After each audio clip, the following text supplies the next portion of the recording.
some kind of, Gaian utopia where, the people of the planet remember what the fuck they had, who they are, and just realize that this net has been dropped around us, and it's called the law. Yeah, totally. I mean, it's like catching us like fish in a free world. The only thing you run into and snags you everywhere are legal things.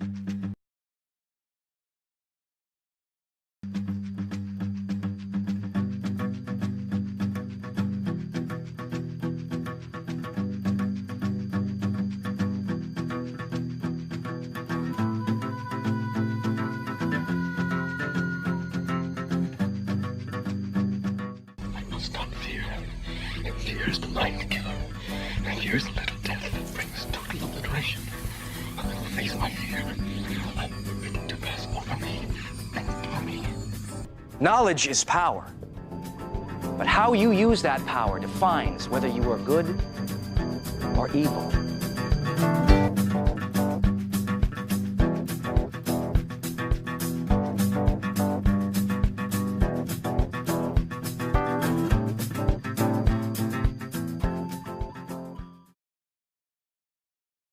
Right. Absolutely. And that shit broke down when legal systems started. Because until then, there was no legal system to hold somebody assault and battery. If you had somebody in your community that needed to be dealt with A, Y, X, Y, X, Y, Z methods, you got the job done, or you had a problem. Right. So you had a choice. There was a basic common law, right? Huh? It's a basic common law. Yeah. It's not complicated stuff, and it's local. All law is local. Right. Right. I mean, it's derived from the community that will benefit from that, or in that kind of management of the social interactions. Right. And the state, I don't even know what the purpose of the state is at this point. It intruded itself a few millennia ago, and we haven't collectively figured out that it sucks and that it's actually our enemy in every sense of the word. They're out to get us because we're their property. That's the way the law is written. Yeah, and that's one of the reasons why the whole legal system tied into the Codex, into the Vatican, because this is where you get a bunch of thieves just backing each other up. The Vatican does the complete insane thing of claiming all souls on the earth. Okay, completely ludicrous thing to say. But where do the legal systems go? Oh, we like the fact that you own all the souls, so let's contract with you for our legal system. We get all the corpses. Yeah, I mean, it's and this is like all their magical grimoire shit that they call their books of legal statutes. It's just a book of spells against us, and we just need to understand that. But we also need to understand the way we can kind of jettison them psychologically is to understand that we got this. And that's why people have to get past the written history and take a little jump past. And because there's not much of it, but we used to do fine. The tribes occasionally have to rub chests, and where the people left, yeah, but it wasn't organized warfare. Shit blew up, they handled it, and then it was over. Nobody was diverting resources and human beings into the economy of war. Economy of war is only something a state would consider. Oh, absolutely. Because they're not paying the fucking bill, and they're not fighting the war. There is no bill. And generally, these psychopaths do have a deity, and this is a bloodthirsty deity that they work with. And so wars are kind of a requirement of holding rulership. They're blood sacrifice. Yes. So yeah, it's all falling apart. And it helps the ruler stay, because again, there's always an enemy somewhere. Ooh, we better have a strong ruler. So for those of you just joining us, we were discussing this ongoing investigation, or it's a court case now, of Imran Awan, who was an IT staffer for the DNC. and he was in charge of all the BlackBerry backup system, basically. So everyone in Congress has a secure BlackBerry, and they all report back to they back themselves up to BlackBerry servers, which then this guy had access to because he backed up those servers' drives, right? So he's got the master copies of everything. And then there's a whole. I don't want to get into like all the shit that was going on, but there's fraudulent use of diplomatic containers to send. I don't know if this was the same case, but it's all involved. Sending depleted uranium and white phosphorus overseas through these diplomatic containers to avoid customs and anyone seeing them, because anything in a diplomatic container is off limits because it goes under that whole diplomatic law thing with the red passports. So they finally arrested this guy on 4 counts of something, one of which is bank fraud. And the prosecuting attorney assigned to the case is Debbie Wasserman Schultz's brother. Dun dun dun. Dun, dun, dun. And George Webb, the guy I've been following, who's been following this and doing all this research, has found out that, has decided that the prosecution is throwing in, they're hiding evidence or holding evidence back, and they're basically obstructing justice. He hasn't called it malfeasance yet, but he's very close to it on the prosecution's part. So he has filed a motion to intervene, which is a right citizens have to dislodge the prosecuting attorney when they feel that they are in collusion with the enemy or the defendant. That's not the actual legal way to define it, but that's what it comes down to. So he filed a motion to intervene to become the attorney general of that trial, and it was declined. And he filed a second motion, and it was declined again based on the same initial context, which was that this rule only applies to civil law, not criminal. Okay, that was the technicality where the judge said he wouldn't allow it. He filed a third motion now because he's found out that, in fact, it wasn't the thing that the judge was citing as a precedent to not allow his motion was not true. It wasn't civil law at all. So he's going to become possibly the prosecuting attorney. He's at least going to get to present his evidence, which is all he wants to do, which implicates like multiple members of Congress, sitting members of Congress. And this has ties to everything you've heard about in the last year about the Democrats. Oh man! All the way back to last November, October. Back to Seth Rich, basically, because that's where this is where it all started. But it's taken this long to unwind what's going on. But they went even deeper. I mean, they didn't even just deal with that. In fact, George said at one point that he felt the pizza codes and the what was the other one? Cheese pizza and hot dogs were actually hot dogs, white phosphorus and depleted uranium. Yeah, I remember you saying that. That's crazy. Yeah, they're talking, and the black weapons. I know, fucking. And there's like stolen car rings involved here, luxury car rings, and there's so much stuff, and the prosecution just wants to get it down to one charge of bank fraud and be done with it. But there's so much. Yes. So, I don't know what's going to happen. Everything needs to come to an end. I was watching this. Right, exactly. Well, here's the thing. If enough people find out about this and it's all brushed under the rug and the spy ring continues to operate, that's going to be ridiculous. There's going to be people storming the Capitol. Yeah, there will be blood in the streets. That's for sure. Essentially, it's going to be pitchforks and torch time because they've stolen the government away from us at that point. If they say, "Oh no, you're wrong," it's like, okay, so the people who make the laws and enforce the laws are now telling us that the laws don't apply to us. No. Yeah. So, yeah, and this happened with Heather Shines a Tucci. light on our slave state. Exactly, she wasn't allowed to represent herself in court by the judge. Because they were trying to establish jurisdiction. This goes into that whole birth certificate thing. Because if you aren't, the deal is that you're separate from your legal name, your legal fiction, your straw man, whatever you want to call it. You are not that thing. You are the executor and sole trustee or whatever, sole owner of the trust that is that thing. So you're like the executor of the tree. It's your trust, right? You own Yeah. it.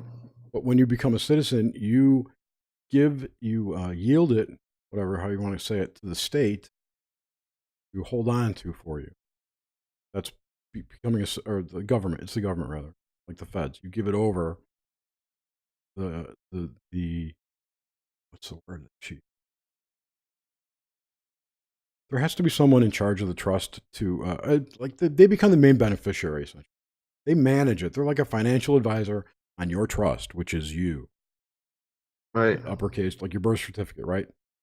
When It's you almost become a like citizen, when you get old, you will your money to somebody. You know, like somebody handles all your banking for you and shit. Like when you become all senile and crazy. At least I remember that happened to my grandparents. Omar just said, "I am not my body." I'm like, dude, that even brings it to a third level, because you got the straw man, the body, and then the consciousness within the body. Oh my God. Don't get me started. Anyway, it's just really interesting because now that it's precedent that you are not that thing, you can represent yourself as a person, which is not within the jurisdiction of the government. We really aren't, but we just think we are. That's kind of the other problem, too. We're really not subject to any laws that they make. We are subject to some laws, but like, driver's license, that kind of crap, no. It's all simulation. It's all just go chaotic evil. It's NPCs over. just built this monster government on us. It's like, what the fuck? And a fake island in the Caribbean to fucking destroy. Yeah, who was it? Branson's Island. Barbuda or something? Yes, we found a new fake, or I don't know if it's fake. I was thinking about it. Maybe they were trying to describe, it could be a British term because that was BBC, that it's like the area between Barbados and Bermuda. Cuba and Barbados. I don't know. I just never heard the term Barbuda. There was a news story today about Barbuda getting bombarded. I'm sure it was some kind of tongue twister, NLP shit like that. But also, what happened was Richard Branson is an island somewhere, got destroyed. This seems about right. It's like got two N's in it. NNER, like Denner Island or Decker Island. I don't remember. Anyway. Haha. That's all I have to say about that. Haha. Hey, Jorge. Jorge, if you look in the disco chat.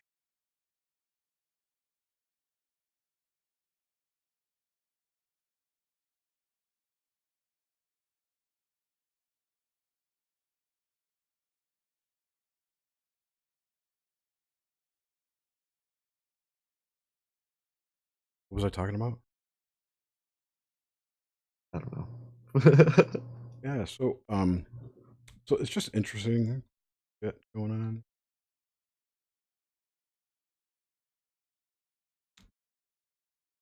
So, and then the hurricanes. So it's like there's all this shit. Since the eclipse. What about the coronal mass ejection that just too? happened? Oh man. Yeah, there's there were 3 or 4. Huge. They came from all the sunspots I filmed last week. Alleged sunspots that I filmed last week. Did you see any of the videos? Sunspots. What's that? Yeah, they were kind of fishy. Well, Those sunspots. They're so-called sunspots. That's what they give us explanation. I don't know what they could be. Just a movie screen for all I know. The point is that those are the sunspots they say gave off these X-ray flares, which were the X.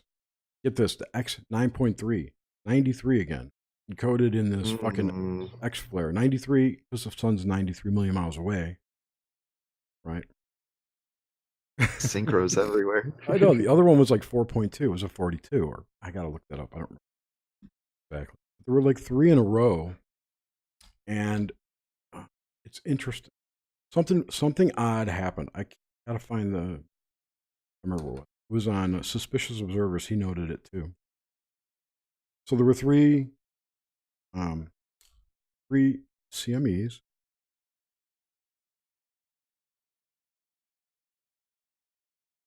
I wonder if I couldn't see the northern lights. It's too cloudy. I couldn't either, but if shit had gone down like everyone thought it would have, and it still may, it's just unknown right now. This is what he put And it up. all For coincides those with the just full joining moon. us, the That's details. kind of crazy. What's that? It all coincides with the full moon. It's all happening at once. Coincides with the. Oh no! Hang on a minute. Oh, and then on September 23rd, Nibiru's gonna come crashing into us. We're just fucked. All right, you see this? Okay. Yes. This was after the first one. Oh, I don't know if you said which ones. This isn't the one where he details it. There were 3 CMEs. One came from here. Or they all came from here. Yeah. And if you saw the video I made last week, there's a big sunspot on the bottom of the sun. There's like a trail. Looks like a landing strip on the moon, but not the kind you're thinking. Anyway, so it let off 3 CMEs, and we should have seen 3 shock waves. Right? This is the first one. And then there was this odd anomaly here, this M-shaped thing, which isn't typical of a coronal mass ejection because it should be sustained, the energy, and then tail off, Yeah. It should jump up and then come down slowly. So what happened was the first one hit us and then started to trail off, and then we got this M-shaped pattern, then trailed off again, and then the second one hit, right? Well, the third one's late or something. The big one. The 93 one, 9.3. It could be that this was the second one, and the third, or I forgot how he put it. The third one shouldn't be here yet. Because it takes 18 hours or whatever for that shit to get here. So it's. Have you noticed any hiccups in any of your connections anywhere, like with your phone or anything? No, dude, everything's been running great. That's the thing that I found most interesting was that I've seen no technological issues whatsoever. Everything. I had to change networks on one of my servers today because I can change tier providers, so I can go through like level 3 or Cogent or whatever to get to different places. I had to do that today because whatever I was on was too slow. It kept hiccuping, so that might have been an issue. But I don't know what I was on when that happened.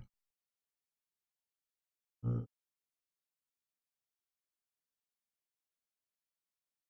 right. Greg will not be joining us. Where's Brandon at? I don't know. It's usually about time for him to be popping in. Yeah, with his mind of my skip. Where's James Cruz? Where is James Cruz? He said, "Thanks, I will stop in. He'll be here." Everyone. It's probably because he just hit like hour 72 on his fast and he's about to pass out. We're speed fasting. Yes, speed fasting. Have you ever speed fasted on weed? I thought that was hilarious. Oh, it was great. It's the only way I know how to speed fast. So I think I shot my load there on everything I wanted to talk about. Damn. Normally we have a fuller house by now. No. But this aspiring thing, I think if like I'm motivated to start making phone calls if it doesn't happen. But there's there are people in Congress, like one of the Georgia representatives is aware of George Webb stuff, following Steve Smith or something like that. Of course, Steve Smith, the most generic name ever. NPC name, right? It's Farmer Bob. Go see Farmer Bob and help him with his quest. Kill 30 boars and collect their tusks. Right. And then come back and I'll give you a birth certificate for a baby that you now own and can eat at your leisure. Maybe that's what's going on. They don't want us to get to this because that's like the hack into the game. It is we'll the just hack. Unlock. It is the hack because the way that woman explained it in the video that I put in our chats earlier today, I watched the whole thing, is that we built this, we have a foundation of common law that we brought to this country. And when we came here, we gave up our titles and nobility to Europe to form this new place. But the kings, the nobility overseas gave us back kingship over this land. It's a fair trade, right? And we applied that power to the legislature. Right, and Speak that's of the devil. and then he walks. So we applied that kingly power, right, to the legislature, which gives us this layer of common law, and then the corporate statutory law was built on top of that as a structure. You know, it's, you got your foundation and the other thing. And what's been happening is it's been encroaching on us slowly down, right? And now they're meeting, and that's not allowed. That's fraudulent because they have to stay a certain amount of our distance from us. Our laws at some point would stop them from getting there, but since it's been forgotten, lost, educated out of us, whatever you want to call it, or they don't teach it in law school, that they don't know that. So What's that, Jerry? the statute. Good evening, Brandon. That a lot of what's been written to the statutory law is fraudulent and not allowed. Okay. Not allowed by the foundations upon which the statutory law is built. All right. What do you mean? Um, I mean, I get that, but what? So okay. well, So part of what they statutory- did, the statutory law, part of what they did was the whole birth certificate thing, where the birth certificate is your corpse, your corp, it's your incorporation. It represents you within their statutory system. Mhm. Okay, so when you're born, you get one, and that's your straw man, whatever. And Oh, so that's the fraud that's built on. no. Oh. I'm getting to it. So that's your straw man, and their jurisdiction and all their rules and laws only apply to the straw man. Gotcha. Does not apply to you, the person, the land, Right. the right. man. It applies to the piece of paper. But we all consent to let it apply to us. And the Yeah. government, since whenever this happened, people have forgotten about it. So now it's just assumed it's that way. But now people have discovered that they are separate, and they are splitting it apart. They're driving a wedge between. And that's kind of what's happening in lower courts right now.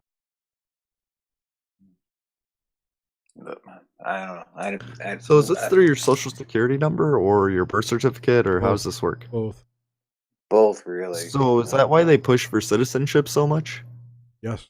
Like for people, Part of the would that reason. apply to them too? The same system? Yes, People who because got citizenship in this Once country? you get the social security number, it like completes the contract. They don't get to Right. trade your stock certificate, but they. See, weird shit out my window. I'm gonna get sniped. Like helicopters. No. Once they have a social security number, that's when they open up this alleged TDDA account, Treasury Direct Deposit account, which is a bank account for you. It is the trust that is your birth certificate. You know, it's the funding for that trust. And it's not part of the financial system, but it uses those fiat instruments. So any transaction against these accounts is immediately countered, is zeroed out. So it's always a zero balance account. It's limitless, basically the way it works. You know, everyone trying to figure out what the balance Where have you is. seen this played out? This is the information that came out from the woman who's now in jail for this. So it's almost like your unique key ID that you would need for the game. Okay. Right, but the reason she's in jail is because she refused to allow the court to have jurisdiction over her body. She said, yeah, you can have jurisdiction over that piece of paper, but you don't have jurisdiction. And she wanted to represent herself, and they disallowed it. Yeah, she can say whatever she wants, just like Sean David Moore could say whatever he wanted. That's different. The problem is that the state has a monopoly of violence, and once you walk in that courtroom, you've already lost. You know what I mean? So once you allow yourself to be arrested, I mean, there's a bunch of things they talk about. That's not the point. The point is that in order for this woman to win her case that she's not the piece of paper, she needs to prove that this fraud has occurred. And this other woman, the video I put in our Discord today, has shown precedent written in federal court documents. So it is now precedent. She's There's Heather's so good. much precedent. Well, You this know, is there's this a lot of actually the state admits that you are separate from your I forget what they call it. It's like a security bond, the way they call it. Mhm. You are not that thing, and you can represent yourself, which is not that thing, and right. But it's written in Yeah, federal I law just now, no, I agree. I and there was no agree that place those before to precedents. go to it. That's Sorry. Go ahead. I know in the No, sovereign. This isn't the sovereign citizen thing either. well, it's just a legal argument as far as I see. I don't know what the sovereign thing is or what, but it. That's like an assertion. You can't go into court and tell a judge off just because I'm a Well, sovereign. That's what people were doing, and that's what right. bad. Oh, yeah. That's not what these people Yeah, were but doing. even if you have good common law behind you and all that, the way that the is regularly interpreted, and once you put in somebody that totally challenges that and reverses the entire of how the law is carried out, it's not going to go down well. It didn't go down well for Sean David Morton. Didn't go down well for any of these people. You know what I mean? I understand, and I think So you I'm should really yeah. watch this video that I put into our Hangout chat, and just listen to what she says. Okay. I agree with what you say. I'll check it out. Hmm?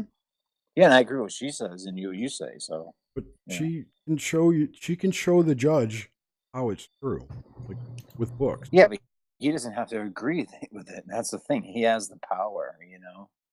And, um, the one thing she could do is maybe ask for a jury and then convince a jury.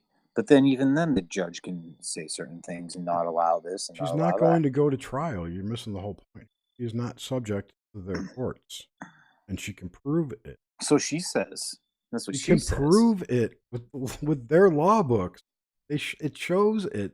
Someone found it. Right. That's what I'm telling you. I'll bet you $5 that that doesn't happen. It may Take a not. bet. I don't know. It could happen. It may It not. may I don't not. know. Well, It could. But the only reason I brought it up is because there are a bunch of things coming to a head, yeah. and that is one of them. Yeah. Oh. I don't know. I just get when I hear people talk about law stuff and the birth because it's true. I mean, I've looked into it a lot, but it just does not work in the court system. It just doesn't. It just, I mean, and you can just see it when the judge gets to one of those cases, and Right, but they're you know like, why it oh, doesn't work? Because once you're arrested, you are now yeah, under their pretty much. jurisdiction, and they can do whatever the fuck they. That's why it doesn't work. Because whatever you say, it doesn't need to be taken into account. Well, they have a monopoly of violence. They have the guns. They have the power. And that's it. That's why they can take your body. You know what I mean? Right. Well, if more That's the people only. knew that they weren't allowed to and weren't just laying down and taking it, you think that I would still agree, happen? 100%. 100% agree with that. And I tried doing that in law school. Could it be they met? Tried doing that. Yes, it could Try very getting well be that. people who Sorry, I was answering Omar. up to the. By what? I was trying to wake up. I was trying to wake people up to all that stuff. Right, and then it all got shot down hard because even though it's true, you couldn't really find the roots of it, right? We found the roots are never ending. Like we got to the root word of every single letter in the English alphabet, related to gematria and the Hebrew alphabet. You know what I mean? Right. Just went on and on and on. So, deep into that, and I mean, there's a lot of truth there. There's a lot of really neat discoveries and some pretty spiritual things. What I'm saying is that the judges and lawyers and bar members aren't on that level. Okay, this They is the do other business. thing. This is the other thing that this woman, I forget her name, Lotus something or other. Her big thing is at the bar. The way I took it, the bar is the deep state. Pretty much, bar union. That Right. It is running shit. It's written our laws. Well, that's the hidden hand there. Sure. In the legal system. Yeah, and they can pass the bar. They go past where where the public is not allowed, which is really is based on naval admiralty law, where Correct. courts often had to be, and that's all true. Courts do operate from admiralty law, and you're operating from common law in order. This woman explained it in a prior video about stepping up to this bar of equity. You're both at equal standing to work out whatever issue needs remedy. Right. It's all very interesting. Yeah, and I'm just bringing it up because it's just another thing coming to a head really interesting since August 21st. There's like these 4 things that are going on. One, and they all can collapse the United States. That's why I think they're notable, and that's why I'm bringing them up. And it's not because that's a good point. Want to go spend my fucking money out of my trade account, whatever. I don't give a shit about that. I bringing these things up because these are interesting, impactful threads of information that nobody really knows about, well, outside of our groups. My mom's like, "What the fuck are you talking about? Bank account?" She's probably listening now too. Hi, Mom. No, but you know what I mean? They're all coming to a head at the United States right after this eclipse, and everyone's been saying, "Oh, it's the end of the United States." It's like, okay, well, look what's coming. My mother, not bitch at her, but she's like, "What about the Russian?" Oh, really? The hacking. I'm like, oh my God. She's like, well, Mueller's going to find. I'm like, Mueller's on a witch hunt. It's a bit crazy. It is a bit crazy right now with all the weather and devastation throughout the land. There was an 8.0 earthquake last night. Yeah, off of fucking Mexico. It's crazy. 8.1, I think it was. They've had like 81. Yeah. 9. They had like nuts. 70 aftershocks, even. Yep. Really? Jesus. Wow. And wow. There's been tsunamis as well. And one thing to also know about that storm is that there's a lot of nuclear power plants. So he's talking about things that can end a country. I mean, Oh, yeah. Well, just even from, nuclear power plants. Kick a few of those off. If they're even real. Well, I'm kidding. But you got them at the Great Lakes, too. It's like they put these right on water. James Cruz is surrounded by them. They put them in the most... If you were a normal human and you said, why are you putting a fucking nuclear power plant there? Like on this river, on the Mississippi that feeds into Chicago or something. Put them all in Kansas or something, and then just build out from there. It's too logical, right? Of course. Well, I don't know. I don't think humans are running the place, so that's probably what's going on. All the fires going on too? What? Tons of fires? No, yeah. The fires everywhere? Well, this is interesting too, because the fires all started where the eclipse started, where the shadow started up in Oregon. Like in that area. Hey, dude. Northwest, yeah? I want to mention that. Go for it. So, so a hurricane has an eye, right? And so I was thinking about it. Isn't it moving through the Bermuda Triangle right now? I don't think so. If these people are doing this stuff on purpose, it's like, to them, kind of like, getting the rocks off, doing stuff like that, so. That would be funny. And then it's actually hitting. I haven't heard that. And then it's hitting land at the 33rd degree parallel where it actually. No, that is not true. Exited the country. That's a good point. Is that happening too? That's not true. No. It's not entering on the 33rd. It's entering in Florida. It will cross. Fact check false. Pardon? What's still fact check false? No, it will cross the 33rd parallel, but at one point it was on track to enter at the 33rd, which was why I was going to bring that up as the water aspect. There was I had this whole alchemical analogy, because you've got the fire in the northwest, and you've got the water coming in the southeast. Where's the mercury in this thing? What is that? The nuclear power? What? Think about it in an esoteric manner. What the fuck is going on? Communication, satellites from the EMF wave, the sun wave. These things are more than just events. They're consciousness echoes. Ingredients. They're echoes. It's of because Nibiru is consciousness. going to hit us on the 23rd. Only if enough people believe in it and clap their hands. I was just watching it. Oh man. Wait, who's that? Continue. I gotta didn't find the mean to name. cut you off there. I'm so sorry.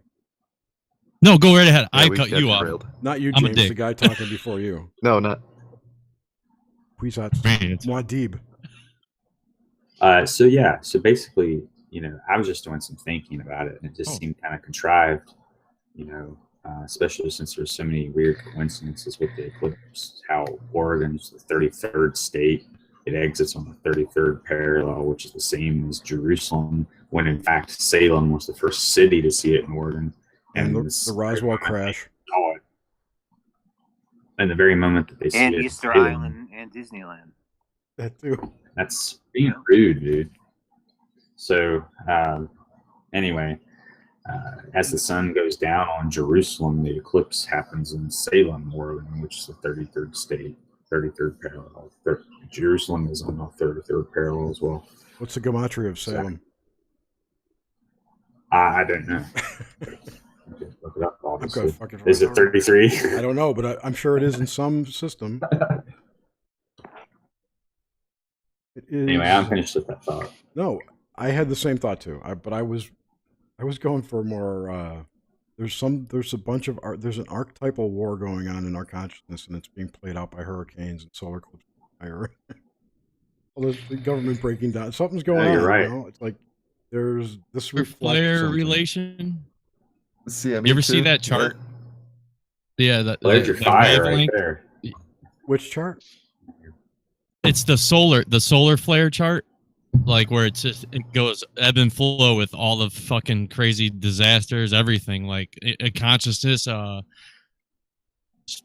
past. Oh, it's a timeline of hundreds solar of years. flares? Dude. Okay. Yeah, it has to correlate with the cycle, that universal cycle, like the Mayan calendar, the 2012. There's like a peak and ebb and flow consciousness, and then at these peak points, and then you reach a new state of consciousness, then it comes back down, then it comes back up. I'd have to pull up the fucking the picture of it. It's really interesting. It's interesting how that coincides with over time. Yeah, but that also coincides with the stories of the people who say we're in the photon belt around Alcyon, or that we're in the light now. It's the 26-year cycle. Yeah, what if that's being influenced by not influenced, but driven by solar activity, which is probably consciousness or solar activity? Solar activity, yeah. I don't know. It's a good relation, man. I was as far as space goes, the only thing we really, know about is the sun and the moon. And I think I talked about Sekhmet theory, which is the goddess of the sun, and this guy said that I think it was like every 25, 26 years, every generation. You can even see it in the culture. They go from baggy clothes to tight clothes to baggy clothes to tight clothes and long hair. Like he saw it in fashion and he correlated it to the sun pattern cycle. So something to that for sure. The site was Collective Evolution. You ever hear that site? Yeah. They're kind of new agey. They're out of Toronto. They're kind of new agey though. And they made this film called CE3.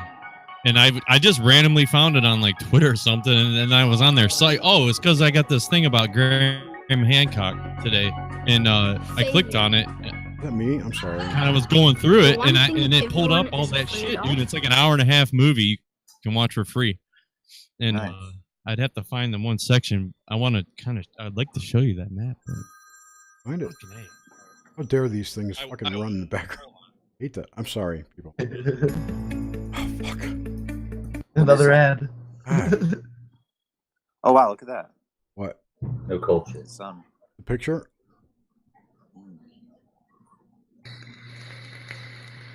Hey, Jerry, I sent you a link in the group chat. It's for the NOAA website. They actually will show where the aurora will be visible from tonight. Good. I was going to pull that up next. So, this is the flare, the X class X9.3. Wow. That was the second in the series of solar flares. First was the M class, and that first X. Sorry, first was the 2.2. It was 22. That was the other one. which is a master number.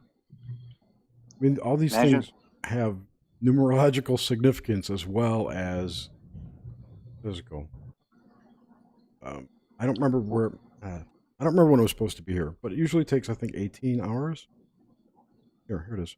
It'll arrive late on the 8th, which is today, into early tomorrow. Okay. Now, I was showing you that Salem was not 33, by the way. It was 50. But I can run it through my. I never showed you guys this.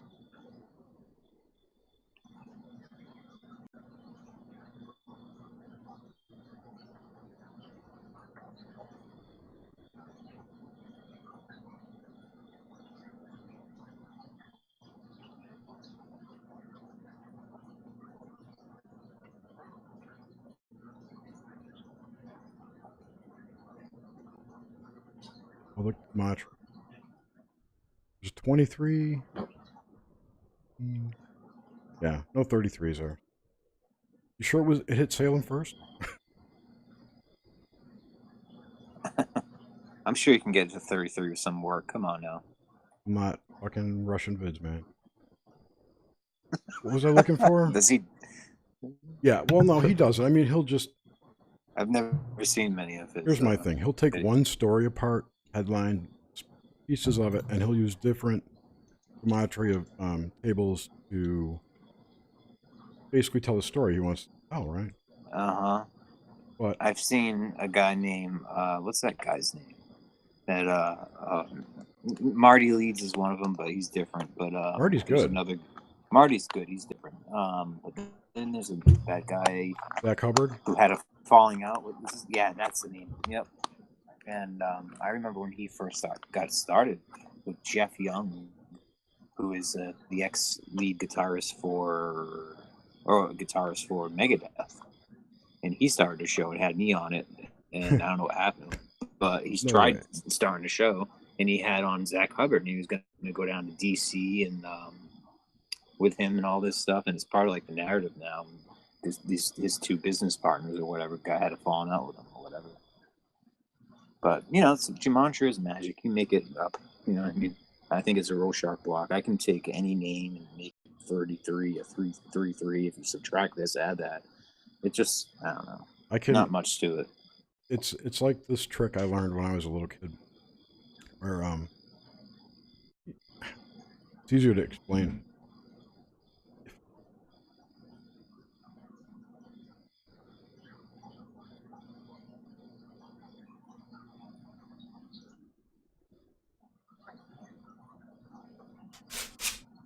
I wrote the name of a card down on this piece of paper. Oh, here we go. All right. Okay. So, picture a deck of cards. Okay. And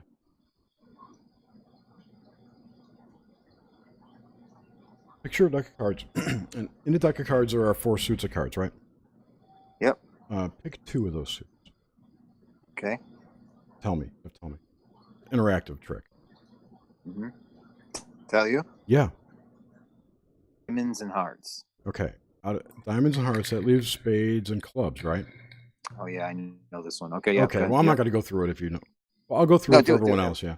So that leaves spades and clubs. Out of spades and clubs, pick 1. Okay. And tell me. Spades. In the spades, there are 13 cards.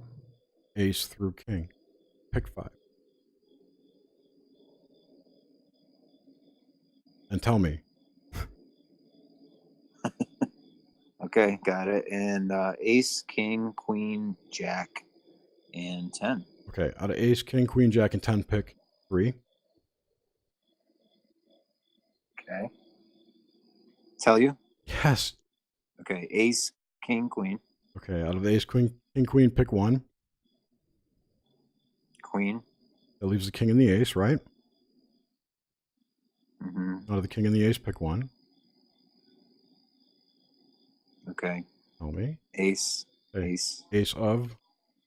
Club. No. Spades. Which one was it? Spades. That's okay. Yeah, I know. I know. I would. I know you know, but you got to play along if I'm going to have to do it to you. I know it's good though. Did everyone else get that? I think. Does Hopefully. everyone understand I how I studied did this that trick? stuff. I got it. Yeah. Yeah. But It's when all you based know, on the choice. And when your dad does it to you and you're 6, it's so cool. it's fucking magic. Cue the Motorhead And- song. Ace of spades, the ace of We need some spades. Lemmy. Or Warren Zevon. Ooh, I love Too. some Warren. I've never heard the Yeah, Warren no. Zevon version of Ace of Spades. No, he did a song called "She Quit Me," which was in the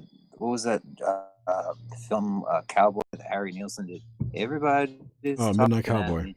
Oh, Midnight yeah. Cowboy. It was We're in just that talking- movie. She quit me. That was a good soundtrack, actually. Yeah, and it's early Warren Zevon, and like so, he's Hit the play, Jerry. Hit the play. pretty good. This is the aurora forecast for the northern hemisphere. Nice. It's not working. It's working. It's just loading. You see it? Oh, It's It's just NASA, man. I just refreshed the page out of rage. Refresh. Rage A rage refresh. Where's the ice wall? Where is the ice wall? Oh, This I shit's heard the flat. coolest. I heard a really cool thing. I was talking to, I think I told Rock Show about it the other night. And he said, "Oh, that sounds just like this movie that just came out." I'm like, oh, okay.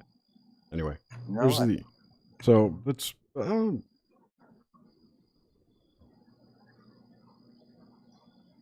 About 8 o'clock is when it's prime. okay, midnight, there it goes. Boom. man. Wait, this already happened. So have all 3 of the CMEs hit grounded No, now? that's what we were We're talking. waiting on the other one. Okay, I just came in, Right. so No, Hi. no, I didn't finish. Hi. Okay. Hi. Hi. How you doing? What's happening, hot stuff? What's happening, hot stuff? Where was that other one? It was I was showing. I had a suspicious observers.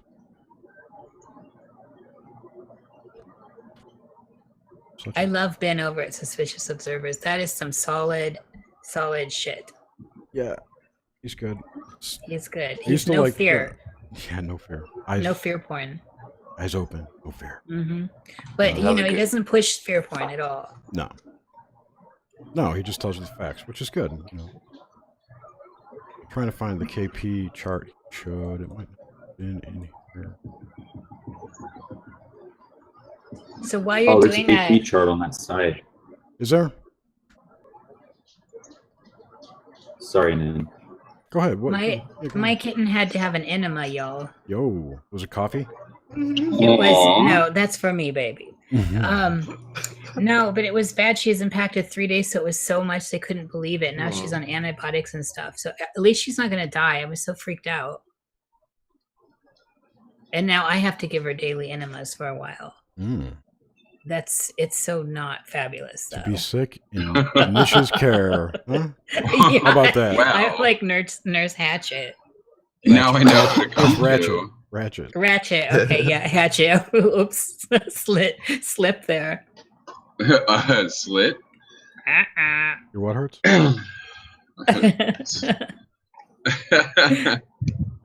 Welcome, by the way. Thank you, darling. Hello, everyone. Hey, I forgot where. Hey. Oh, I don't remember. Hello. I'm fumbling for shit. There we go. I lost it. Here it is, Jerry. I think that's the link.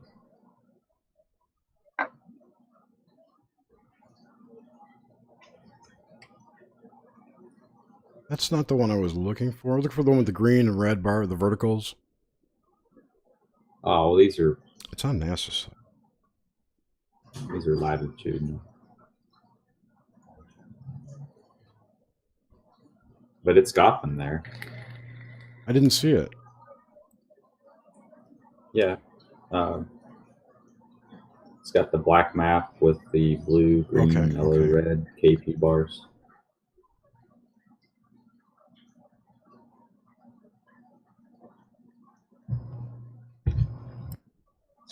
And it's a 30-minute update every time. Is that what you put in the So- chat? Yes, There- ma'am.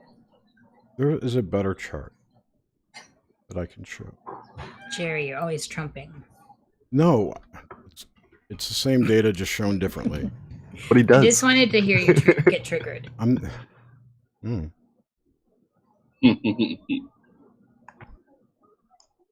I already got triggered by my mom a few times on the phone, so I think I'm done. Hurricane's coming your way.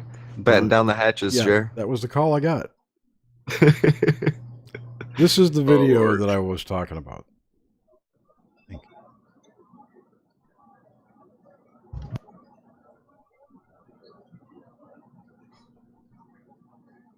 Can I be heard? Yeah, go talk. If someone No, else- no, my mic wasn't working before. I asked it a few times and I Good.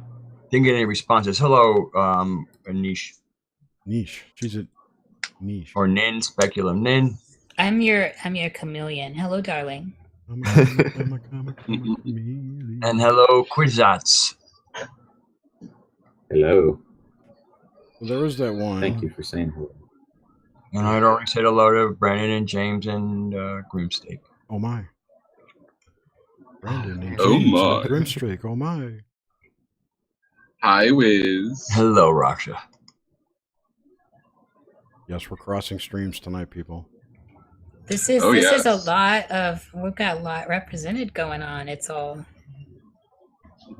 some Council superstardom. Yeah, Council is live. the council is live. If you're looking for an opinion, you'll probably find it here. If you're looking to be triggered, you've come to the right place.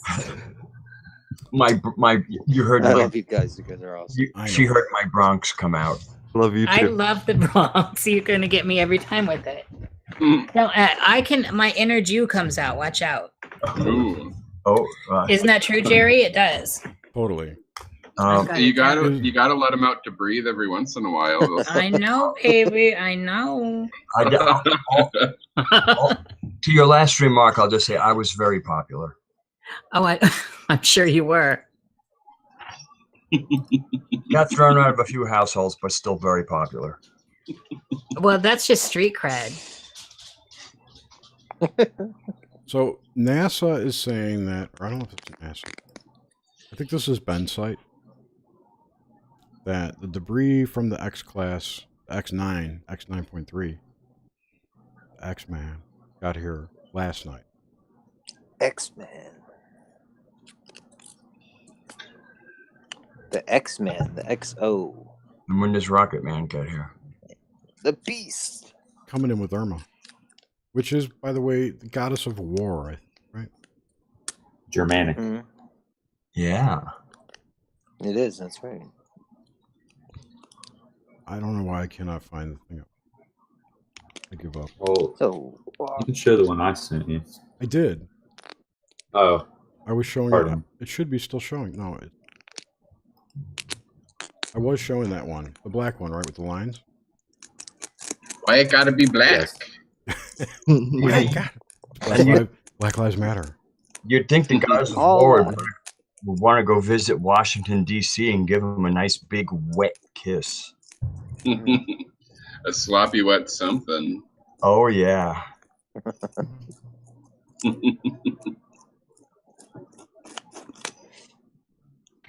If I just But typed the right some- thing in, I would have got it first time. If you tuck the right thing in, do you need lessons on how to tuck, Jerry? No, we've had this discussion already. This is the I assume we're not talking nip and tuck. no. No. This is for This is a hopping good around show. on stage, drag queen style, tucking. I was playing dumb. Okay. There was no humor in being smart. This is the index I wanted to show. This is the K index, which is basically what was in that other black one, but it just shows it in a more easier to digest way, I think. So this is 9 o'clock tonight. So this is old, and you can see we're still in this shit. We're in a 5, a KP index of 5, so it's a GO3 or whatever. They're not the same index. Okay. But anyway, the big thing that's interesting about that the X93 got here before the 2-2. Like it came far too fast, which is a problem because how? Yeah, well, if you follow Ben Davidson's work, then you would see a connection between sunspots and not only, tropical storms, but earthquakes. And then hurricanes have their own kind of pressurizing effect that can create earthquakes. Earth spots, right? Yeah. I do follow him. He's actually the one who brought this up, my attention. Okay, I've been checking him out, Mike. But he's the one who said it was faster. Was interesting. I mean, I'll check in on them every day, but it's always worth the 5 minutes. And if you decide not to watch, all the wind maps at the end, you save yourself too.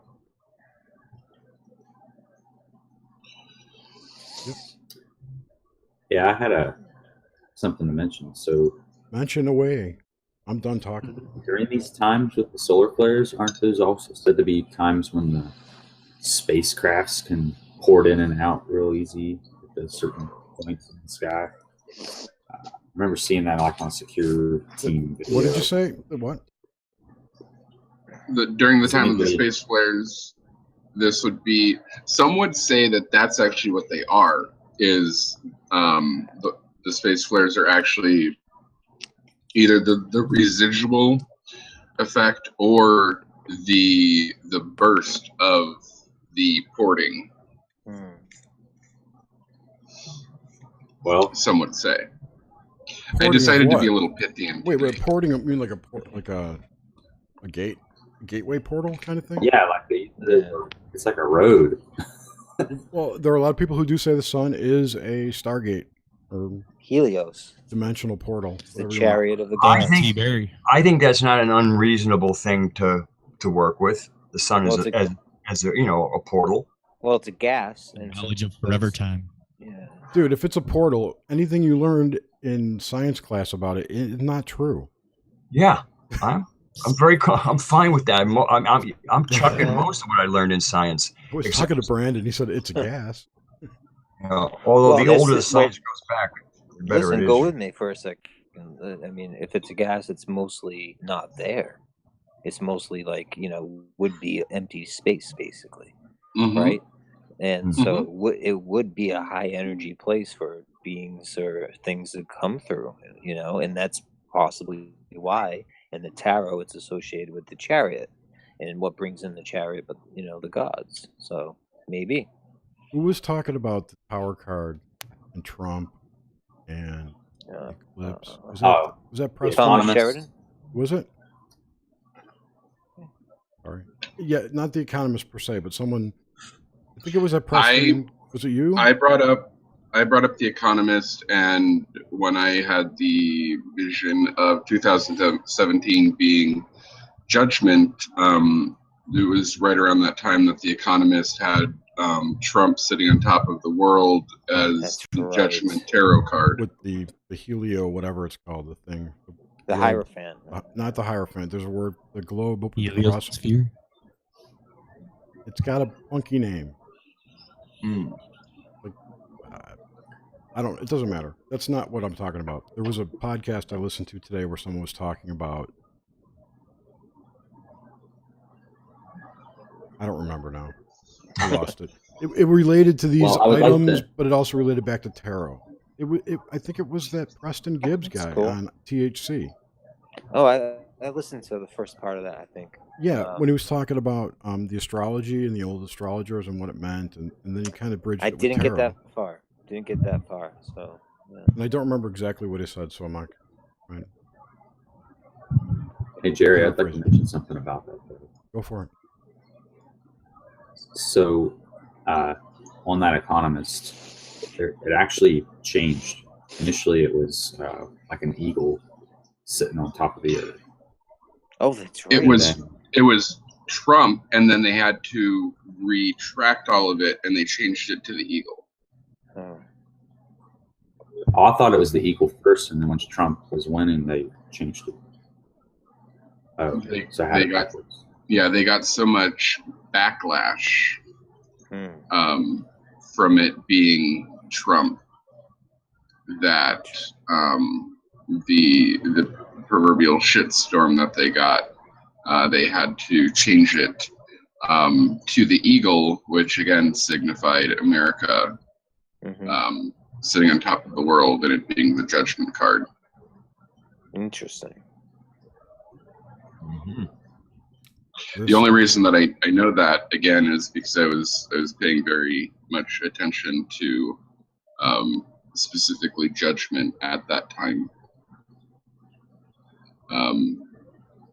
Yes, and we were. Yes, we things were. that yes, and we still kind of are with everything that's happening. Yeah, it was very interesting.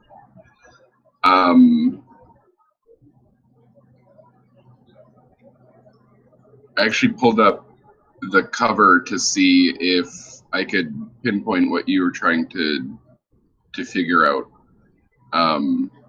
for this specific tarot card. But they have the Tower, Judgment, the World, the Hermit, Death, the Magician, Wheel of Fortune, and the Star for that cover. Yeah, I'm actually trying to paste it, or I'm sorry, share it with the Hangout. Here we go. Okay. Everyone. Oh yeah. Yep.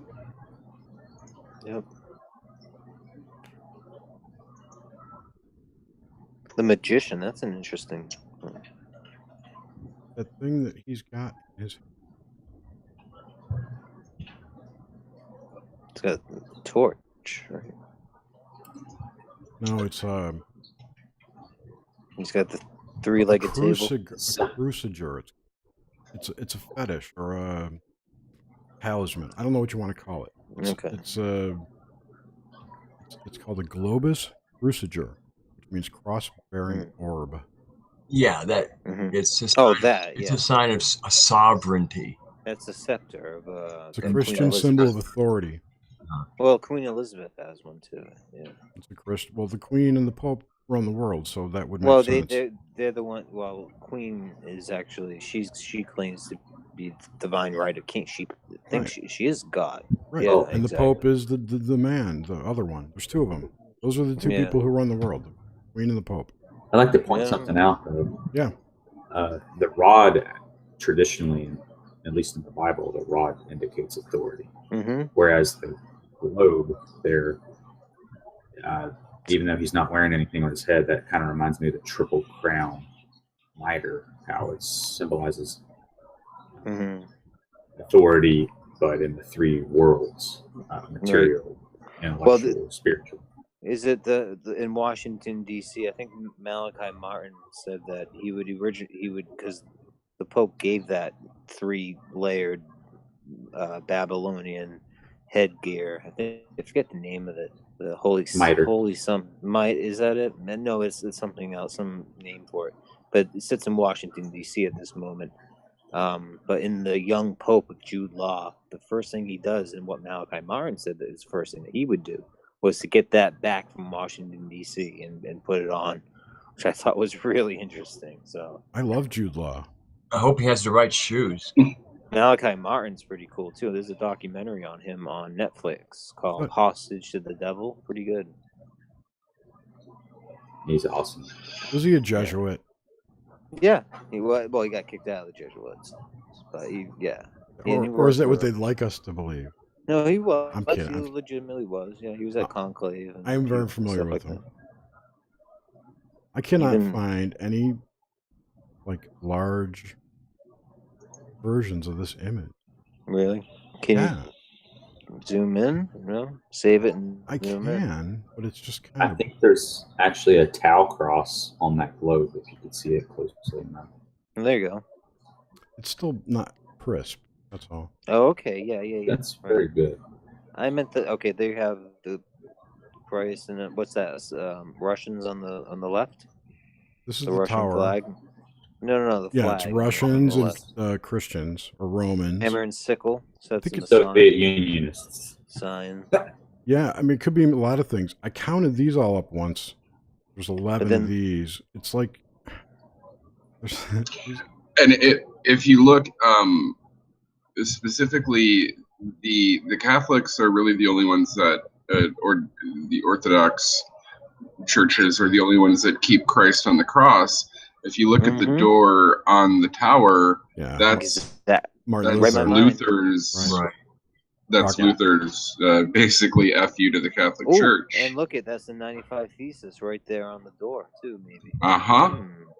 Putting the church. That's interesting, huh? And yeah. There were 9 blocks, and I mean, I counted all the shit, and it's all like 9 and 11, and yeah, but and this lightning bolt and is even something. Even the lightning bolt is very symbolic. I mean, if you go through each panel, and I went through each panel, and I broke it down. Even the roadway leading up to the tower is a lightning bolt, as above, so below. And how each card leads to another one. For those that are unfamiliar with me, I do use tarot, and for me, tarot is a form of storytelling. And I think we can mostly all agree that those that are pulling the strings do like to tell on themselves. Yes. So they've laid out what their plans are, at least for this year, right here in this cover. Wow. Yeah. And if you look at what's happening between the militant right and the militant left, that's in the tower right there. If you look at Trump sitting on the world right now, there's all the symbolism right there. There's like a coiled American flag serpent. It was almost looking like he's sitting on like a coiled serpent or something. Yes. Like yes. You know, don't tread on me or something type of support. And or the trickster snake. It's draped over what has been our strongest allies for hundreds of years. Where's Europe? Right. Yeah. Interesting. I got a song that goes with it. And where's the feet? Yeah. Yeah. Georgia Guidestones. I don't know. That's amazing though. Jerry, can you move over one to let's do it card by card? That'd be kind of cool. No, that's what I'm doing. Yes, I can. Okay. I didn't mean to say no. All right. So background is yellow on that one, and okay. It matches his hair. He's in a black suit and a black tie. Good point. Yeah. Black shoes. He's all black, which is unusual. So black and yellow, what does that mean? Versus yellow or red, white, and blue. Bumblebee. Yellow is traditionally warning or caution in nature, if you look at it.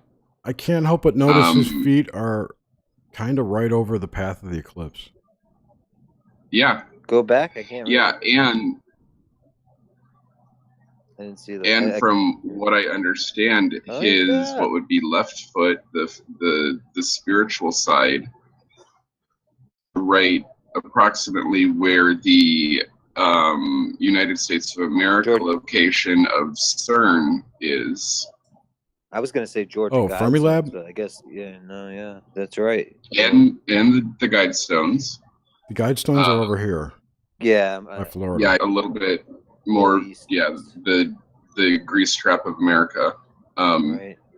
Sorry, I'm not a fan.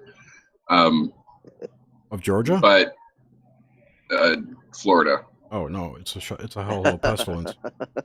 It stinks. It smells like a swamp. Don't get me started. Disney World's all right, but that's it for me. If you like to be mind controlled, experiment. Yeah, I like to live in it. I like to live in a magical world once in a while. It's all right. It's a small world, after all. Yeah. But where his physical, tangible side foot is the entry point of where the eclipse hit. That's amazing. Yeah. Right. I just said that. Yeah, okay. I'm confirming. Yeah, right. It's like the whole path is under his feet. He's on top of it. And he's on top of that eclipse, is what he's telling us. Not to worry, I'm on top of it. Sorry. and again, and I do separate the sides. The right side is the physical, tangible, and the left side is the spiritual side. Where his spiritual side is, where his spiritual foot is the approximate location of the CERN. Fermi Lab. Yeah. Okay, Fermi Lab. It's all CERN to me. Fermi Lab was there before CERN, that's why. Yeah. Okay, well. I used to live right nearby. I've been there. I know all about it. Tomatoes. Yeah.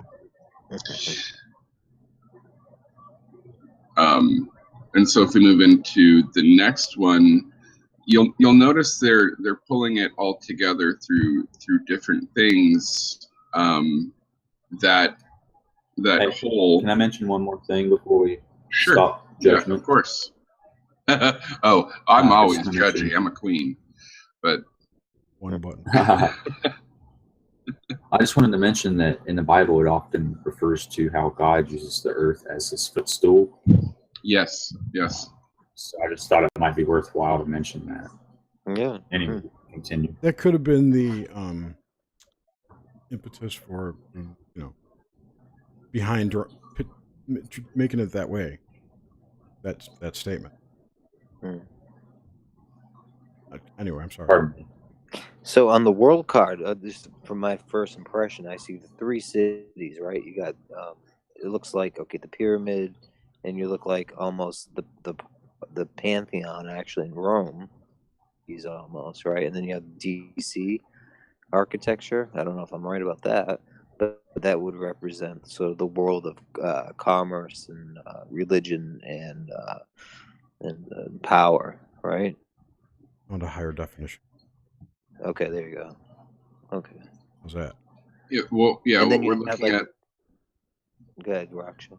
What I was going to point out, the first thing is if you look at each image ties into the next. Right. And the first thing that it ties into is the second card is mostly yellow with the blue earth and the hashes. It's hashing out South America, covering Europe. And parts Canada. And yeah, and he's basically shitting on Canada. Actually, wait. Look at this, though. There's the bottom. This is hashed out, right? But this is the tassel of the flag. Or the shadow of the flag. Versus this being a shadow of the light above. Okay. Right. I don't know if it's significant. I just noticed that. Interesting. And the blue and yellow is used in all the cards as background and foreground colors.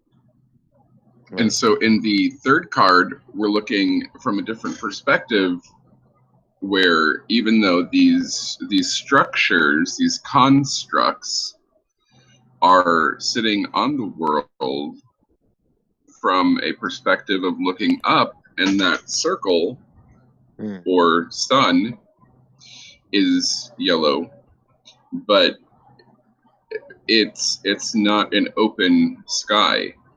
It's enclosed. It's the dome. Interesting. It's the dome. And so we have the art and the literature and the great tragedies.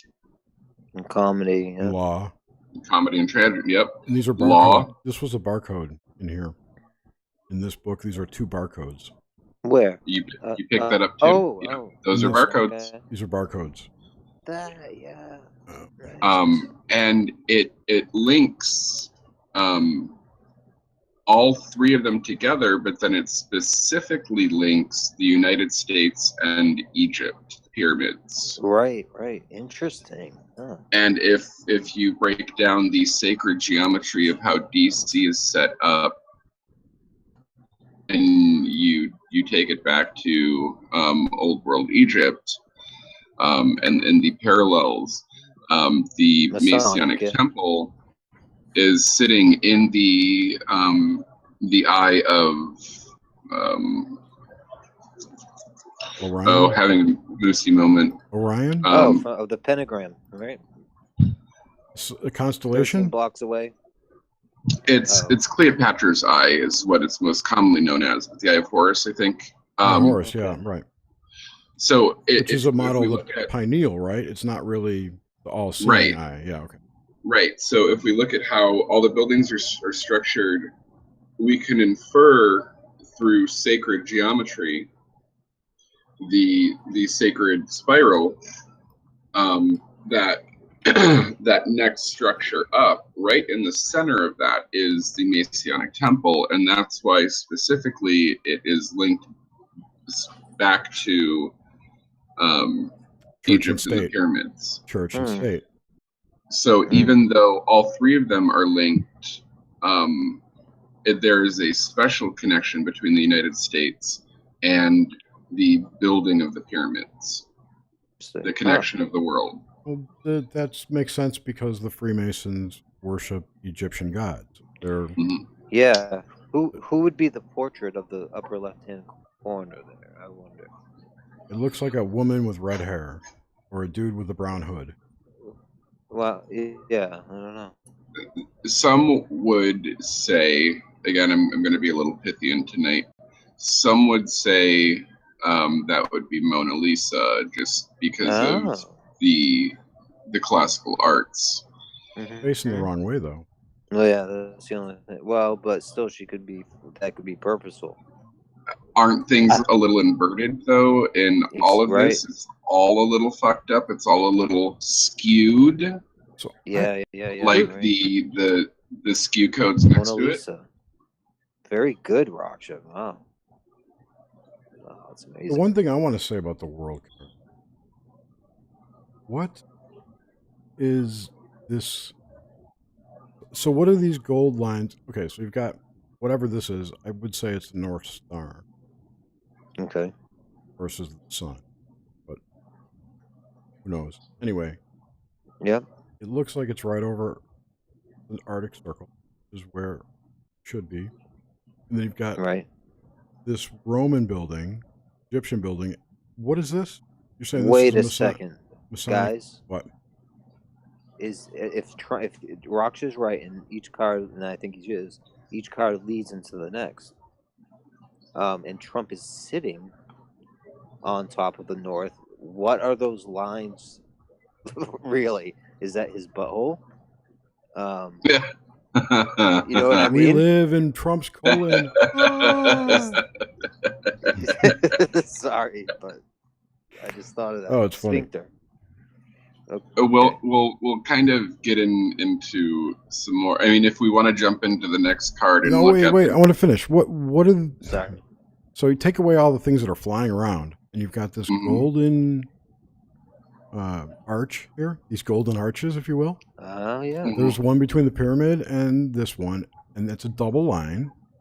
But the double line disappears behind this painting, and it's in line with the. Oh, interesting. If you look close, it looks like it bleeds into this painting and then disappears. Like it goes through another dimension. And it disappears here, but it's here too, and it goes away in the drama. Or tragedy, rather. Interesting. Okay, so in the middle, there's no double. So it's like, what does that mean? Is that no duality between these two, whatever they are? I don't know. There's this third line that bypasses the entire arc and goes through this temple? Well, I don't know what is this. What is this middle building? And then on top of that, what is this thing behind? Is this a dome? Is this a cathedral? Okay. Well, the one in the middle reminds me of the one in Rome. It's called the Pantheon, and it's basically a lot of buildings are based on that style. It's an old style, and basically it's got a dome in the back and through. But it's an old pagan what pagan? It's church. Roman. You're right. That's exactly what it is. Celebration. And the columns. And the columns in the front. But so the dome isn't present on. There you go. Yeah, and there's the obelisk in front and everything. So a dome in the back and that in the front. So that's what I see. Okay, so that means it's not a Masonic temple. It's a Roman temple. Yeah, but they took it over, I think. At least the Romans, the Pope did and stuff. And so he replaced all the statues of the god that's in there and brought them to his museum and placed like Jesus there and stuff. So I guess what I'm trying to do is make this into a mind, spirit, body thing, into Raphael, a trinity. Into a trinity. Okay, Sorry, you're also looking at each of the two non-pyramidal buildings have nine columns. this shape. Plus, Oh, the that the triangle. pyramid is specific to the one that they put in on the dollar, not the Egyptian ones at the Valley of Kings. Right. This is isosceles. Yes. Point. Yeah. And the other two buildings have this Wait, what is this? The triangle. with the eye in the middle. How Right are in you the middle. pointing to that? This. I'm visually showing you. You go. Look at my picture. I'm looking at your picture. Girl. Oh, I didn't have your picture up. I was looking at your icon, which was not moving. Okay, so that has only in the middle one though. Both of well, yeah, I guess. Both of them do. The middle one is more prominent. Right. Okay. The United States one Yeah. is closed. The middle one is open with the actual iris being able to be seen. That's the Mediterranean. No. It's fascinating. That would be the Asia over there, between Asia and Africa. I think. I don't really know. I don't know if this is to scale. Okay. The other thing I noticed was that these lines in the dome, the structural lines, kind of coincide with these lines, the yellow ones that go up here. And then why are these two? I don't know. Why are these two not attached to any of these lines? What does that mean, if anything? Oh, that's all I noticed in there. Beyond Yeah. The one thing I was trying to pick out, okay, so like you have of those lines, those little arcs, you have 3 doubles and 3 singles. Mm-hmm. And one side has 2 doubles and a single, and one side has 2 singles and a double. And I don't know my trigrams in I Ching, but if I did, I would have looked up and seen, like, in other words, and I would have played with 2 different formulas, where one where the double lines actually would be considered the thick lines, and the single line would be the broken line. But then again, it could also be the other way around, because the 2 could also represent a broken line. But I mean, I'm almost seeing as if like there's a hexagram to pull out from that configuration. It's also important, and I fully recognize what you're saying. It's also important to point out there are 9 lines, and 9 is the end of a cycle. Mm-hmm. Where's a 9? You're talking about the double lines and the single lines. Right. Double lines, 1, 2, 3, 4, 5, 6, 7, 8, 9. There are 9 lines. Both buildings have 9 columns too. And so you kind of get that Tesla thing of understanding 3, 6, and 9. You got 3 sections of this circle. And there are 3 layers of the circle. Oh, this is a 6 of imagery. This here makes a 6. You take the building away, there's 2 6s. If I may indulge whatever, and read another alternate interpretation of this card. Oh yeah, sure. Says we see 3 buildings, in my opinion, and I'll put the link in the chat. They represent democracy, Greek temple, justice, prime court, and the sciences, the pyramid. But we also see allegories for civil service, which is the Cinquelate, art, the landscape painting, and the media, including theater and television. Those are the masks. Yep. We also see an open book and another painting, this time with a portrait on it. The open book could represent the religions, and the portrait some kind of star cult, but I'm not sure of that. Star cult. Starkault. Everything we see is connected or networked. One could mean everything works together, But what really connects everything is the sun with its rays. More interesting is the meaning of the 7 chalices of illusion. But I don't see 7 chalices. 3, 4, 5, 6, 7. Maybe it's... Anyway, I'm going to finish reading this one. 6, 7. The interesting is the meaning of the 7 chalices, illusion. My interpretation is that the whole world, with the structures that we believe to know, is an illusion that is controlled by the sun in the background. Okay. Like we're all puppets on the string, and I can see that now, having read that. That everything's in, it's almost like a spider web that these things are entangled in. Right. I was just about to point that out, instead of, or in parallel with webbing or rays, webs, connectivity, and the singular line between the pyramid and the Colosseum, making the jump to the double line. Bidirectional. Yes. And the landscape to the law is a strengthened connection, a flow of two-way interactivity, basically a highway or a byway. And I also want to point out that the sun image, or the yellow circle, doesn't necessarily represent that it is over the Arctic. And I know that would be difficult to represent on a two-dimensional object like a card, but it could be. But it is, again, skewed.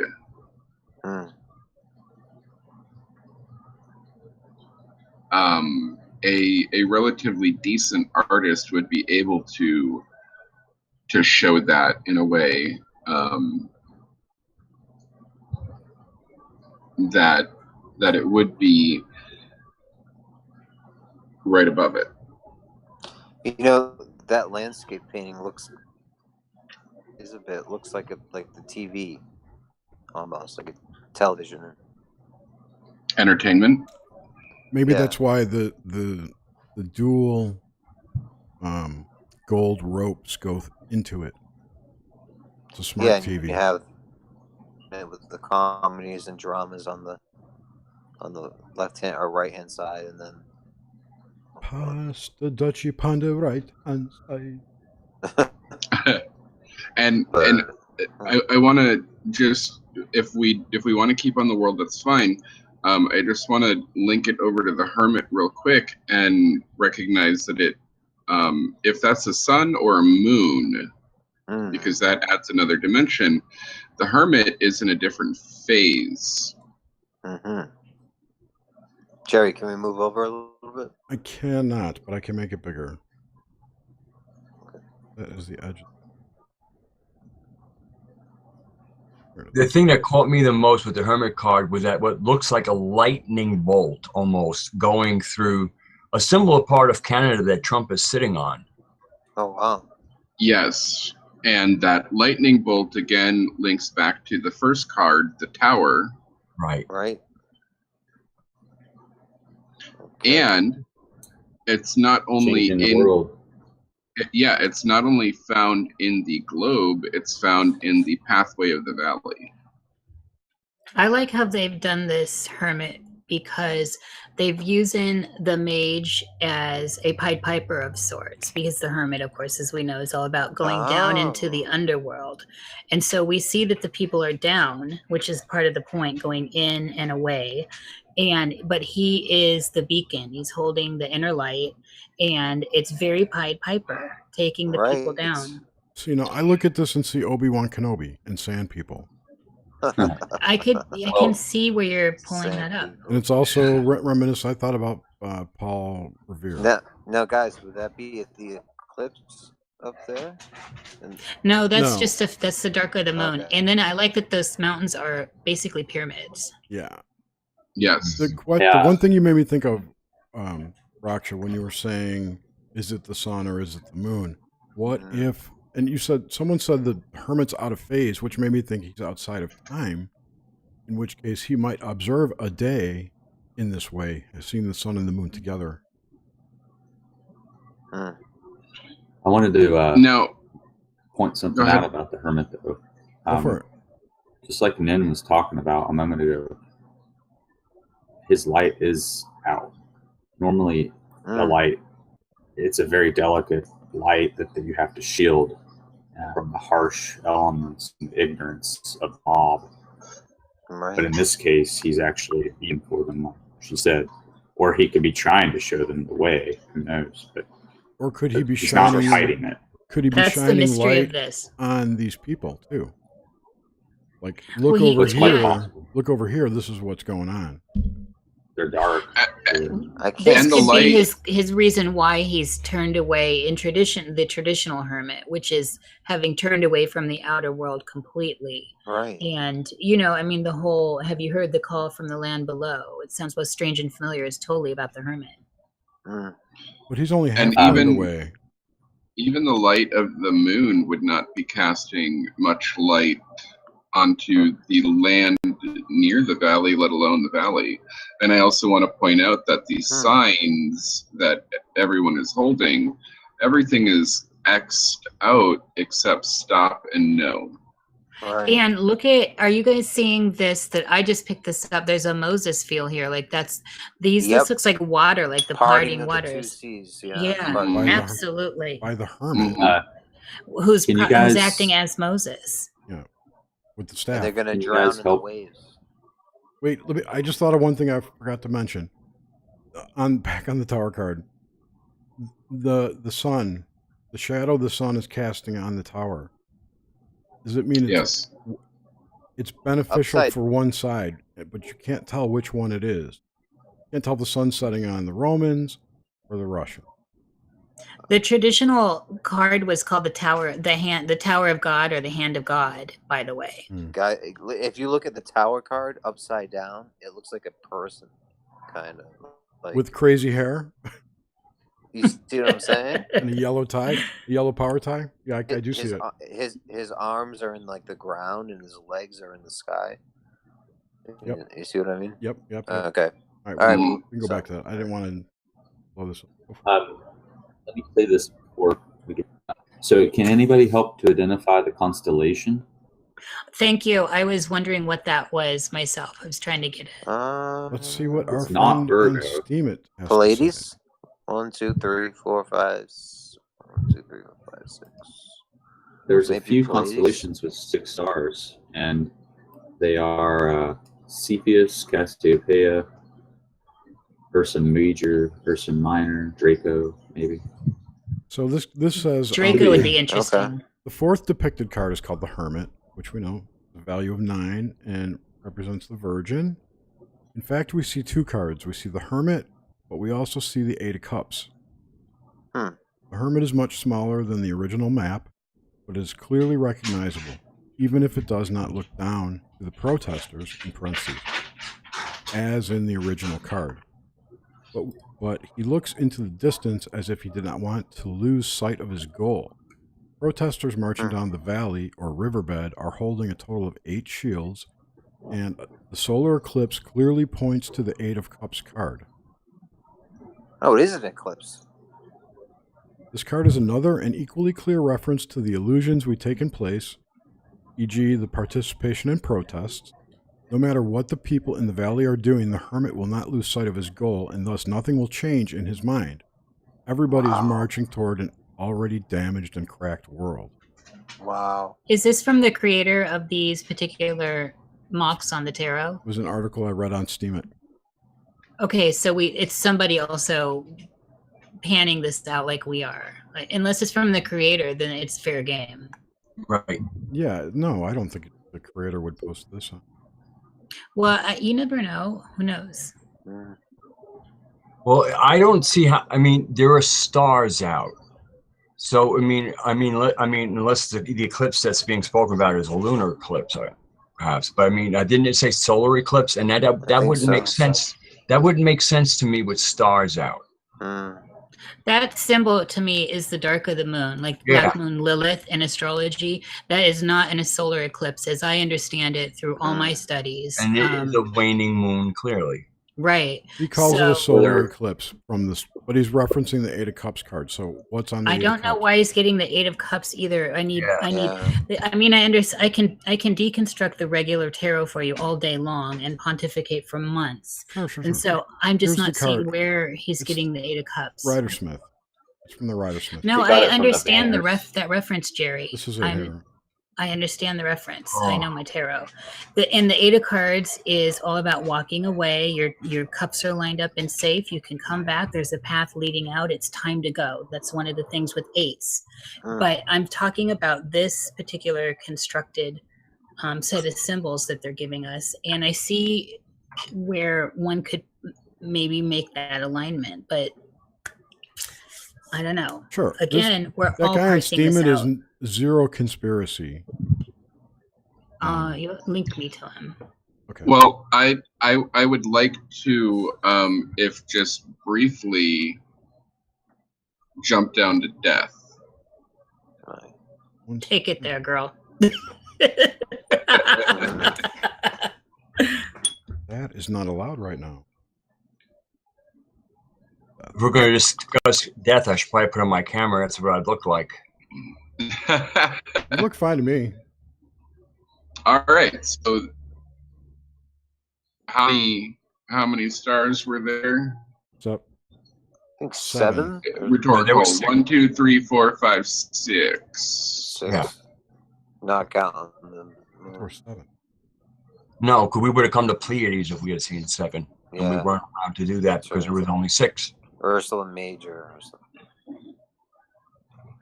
All right. So, if we look at, so 6 is the number of man. Death. I'm not counting individual stones. I'm counting the clusters. Because as we see stars in the sky, chances are we're not seeing individual stars. We're seeing clusters of light. Death has 1, 2, 3 on the left, the spiritual, and 1, 2, 3, 4 on the physical, tangible. Okay. One of them's going to die. Interesting. Now, if we are looking at the world outside of the yellow spot, and I'll just count it, and I already did 1, 2, 3, 4, 5, 6, 7, 8 objects. So we have an 8, we have a 6, we have a 7. So I want people to keep in mind the actual numerology of objects that are being represented in these cards. Oh yeah, of course. And that are being associated in each card. And that's really what I wanted to touch on with death. If we want to jump back up to, I just noticed something else too. That the Hermit, the growth. You've got 2, 3, and then you've got 4 with the hooked X. 1, 2, 3, and that could be a 4th one. So you've got like a 2, 3, 4 in there. But the hooked X reminds me of that whole Scott, what's his face, that dude on the History Channel. He had traced back some. No, what's his name? Scott something. Spicer. Scott Spicer. No, it's like Wool Scott something or other. He does like Scott Walter. He's a Walter. Yes, Walter. Yeah. He does like. He's a genius from Minnesota. Yeah, he's like an engineer, I think, some kind of engineer. And ancient archaeology is his love. Right, and he examined the carved stone block they found in Minnesota that was essentially a property marker from like the Vikings. It's very famous in Minnesota. Oh, okay. Yep. But of note on it were these hooked X's. They were X's with like a little hook in the. Like Yep. Yeah. It's just basically that one of the corners is tipped down and crossed.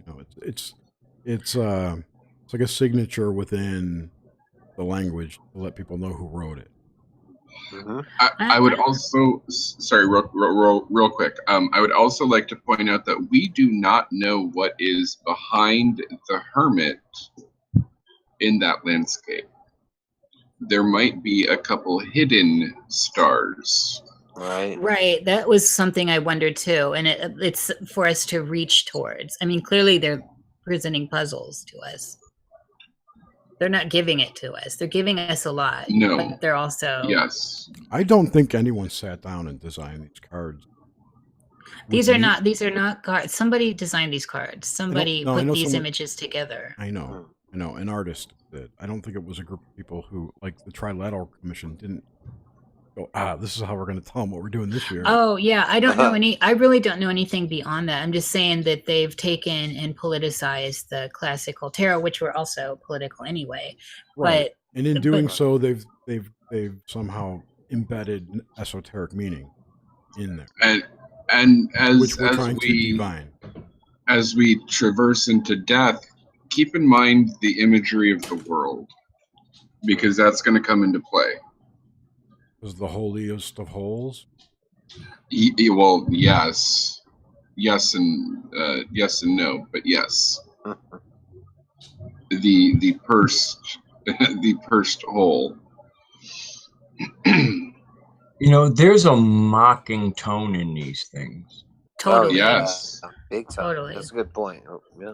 Well, even on the death card, they've got the dead fish, the Christian symbol, and also with that cross situation that could be read that way too. Oh yeah, well, also, and look what they did to the magician. I mean, yeah, yes, completely blinded him. Fun to no, cheat. he's not blinded. It's a virtual reality helmet. I know, but that's also a form of blinding. Yeah, exactly. Yes, there's a couple more things to enlightenment point out about in sim theory, I guess. Pressing a button and now creation at the press of a button. Wait, were we done with the hermit and death? Creating, yeah. No, we were still reading. Yes, we're reading death. I'm sorry. We're on to death, I think. Yeah. Got female. So wait, Quizats had something to say. Okay. He needs I would to like to speak mention that death is sitting upon a pale horse, so that should be noted. Yes. And then above it is what looks like mosquitoes or something. I was wondering what those were, Kay. Pestilence. But it also talks about these flying creatures in Revelation. Locusts. That have, locusts as well. But it also talks about the scorpion-like creatures. That's right. Oh. Yes, that is right. Oh, dude, I just learned that recently. Super chills from that because somebody, I want to say it's Swordlow, says that scorpion creatures are like the ancient progenitors. Yep, that's Swordlow. That's Swordlow. Yeah. I see a mushroom cloud. Yeah, totally. It's right there. Okay. Nobody mentioned that. It's like the most obvious one, but I thought everyone saw it. So but it's funny how they made it look like a tree too. It's like the tree mushroom cloud. Yeah. Keep in mind that the world had a yellow circle with the blue. I was just going to say that. Where are we? Spread. The death card is a red circle with a yellow spread. So it's like he's really anal. Also, the circle. If you it's really constipated. Well, red sun is always a bad portent. If you go back to go back to the world card where the sun, say this is the sun where it's at. If it were down here, like in the death card, where could we be looking at it from?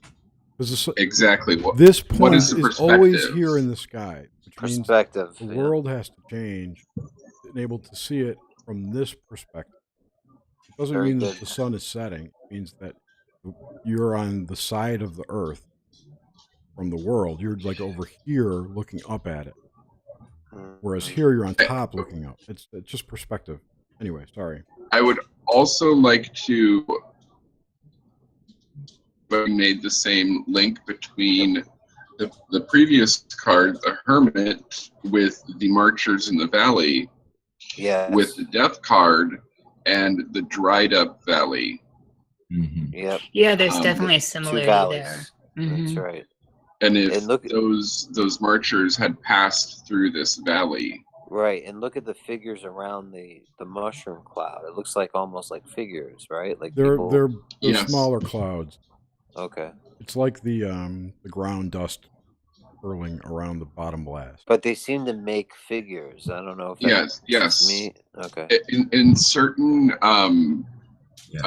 Russian art, you'll find those kind of figures. Okay. Yep. Like wood cuttings and. Yes. Yes. Okay. I would also like to note the lightning marking on the spiritual side, the left side of the divide, going into the 3 stone markers. Interesting. And there's more down inside the riverbed, the dried riverbed. Now, whoa! It's not as poignant though as the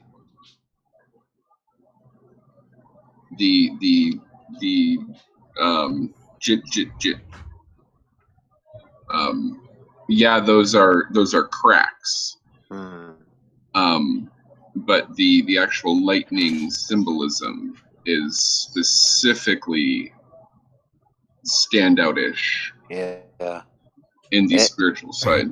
Well, if that's true, look at how from where the dead fish, the dead Christian symbol, there's 3 lightning bolts coming out. It looks like kind of like a petrified tree stump, like almost like when a tree's cut down. You can see all the layers of the tree. Yeah. Where the horse is, you know what I mean? So it might be deforestation or something. I don't know. With the it's not even like the fish is actually dying because of that little bit of water. Right. It's just the end. It's just a little bit left. It's a torturous death. Yeah. Oh yeah. Trickle. Oh wow. Good point. But only for the Christians. Well, it's the precession of the equinoxes, so it's the end of that whole period. The Pisces. It's the apocalypse. There's also like that kind of. Oh, go ahead, Raksha. And pretty much, there's 2 final things that I'd like to point out on this card.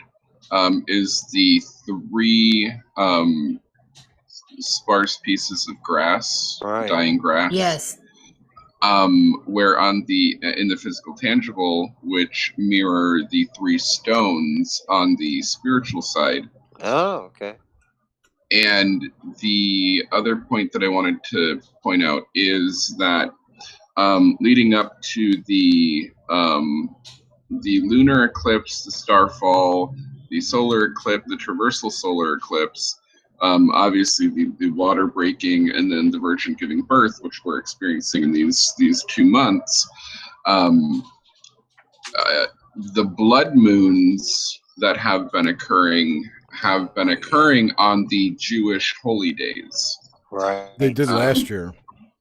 And they've lined up so perfectly that it's freaking the fuck out of a lot of people that even in the conservatism orthodox movements that don't really fall for a lot of bullshit or even they're spooked. And which Hebrew year was it that was brought in by those 4 blood moons? Was it a Shemitah year? It was a Shemitah. It was a super jubilee. It was 5777. The Shemitah, which ended not that long ago. At Rosh Hashanah.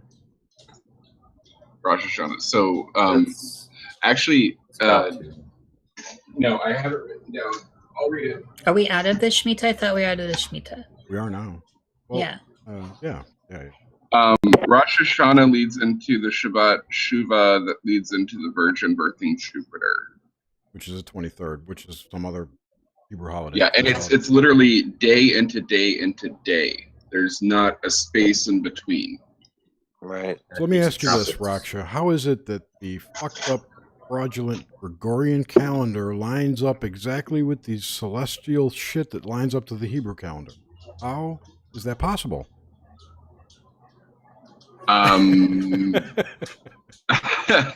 They're made by the same people. Yeah, I know, but it's Yeah. still mind-boggling. We're conned into believing that everything's separate, and we other the others into othering the others into othering the others, so that we have this false sense of separation.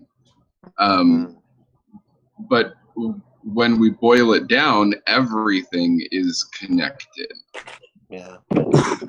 Everything falls into a natural order. And people that think that everything is separated by walls and put into separate boxes, and go to the container store and everything's all nice and organized, and you can't eat brown Skittles with or brown M&Ms with red M&Ms. They're going to be in for a wake-up call, because in the mayhem and chaos is order. Even in chaos, there is a fantastical order. Yes. There's the opportunity for order. Yeah.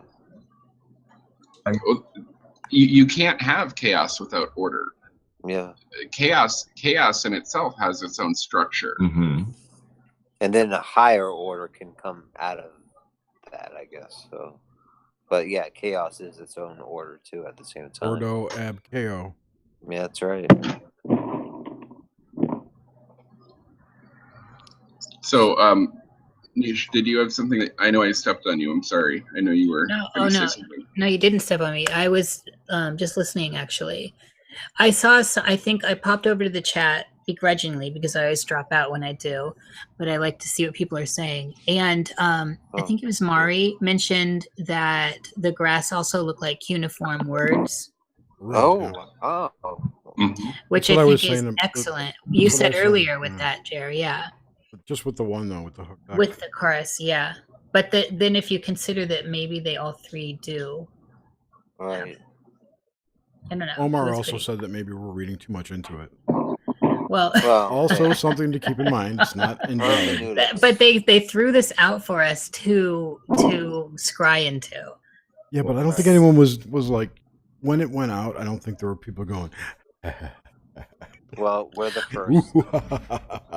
Yeah, but when you throw, but I understand that, Jerry, but also when you're using something as tarot cards to convey a message, whether it's even in humor, this is still something that is a deeply powerful symbol, has a deep history, right, Brandon? And by the way, The Economist is the magazine of the elites. Everybody reads The Economist. Amen. So.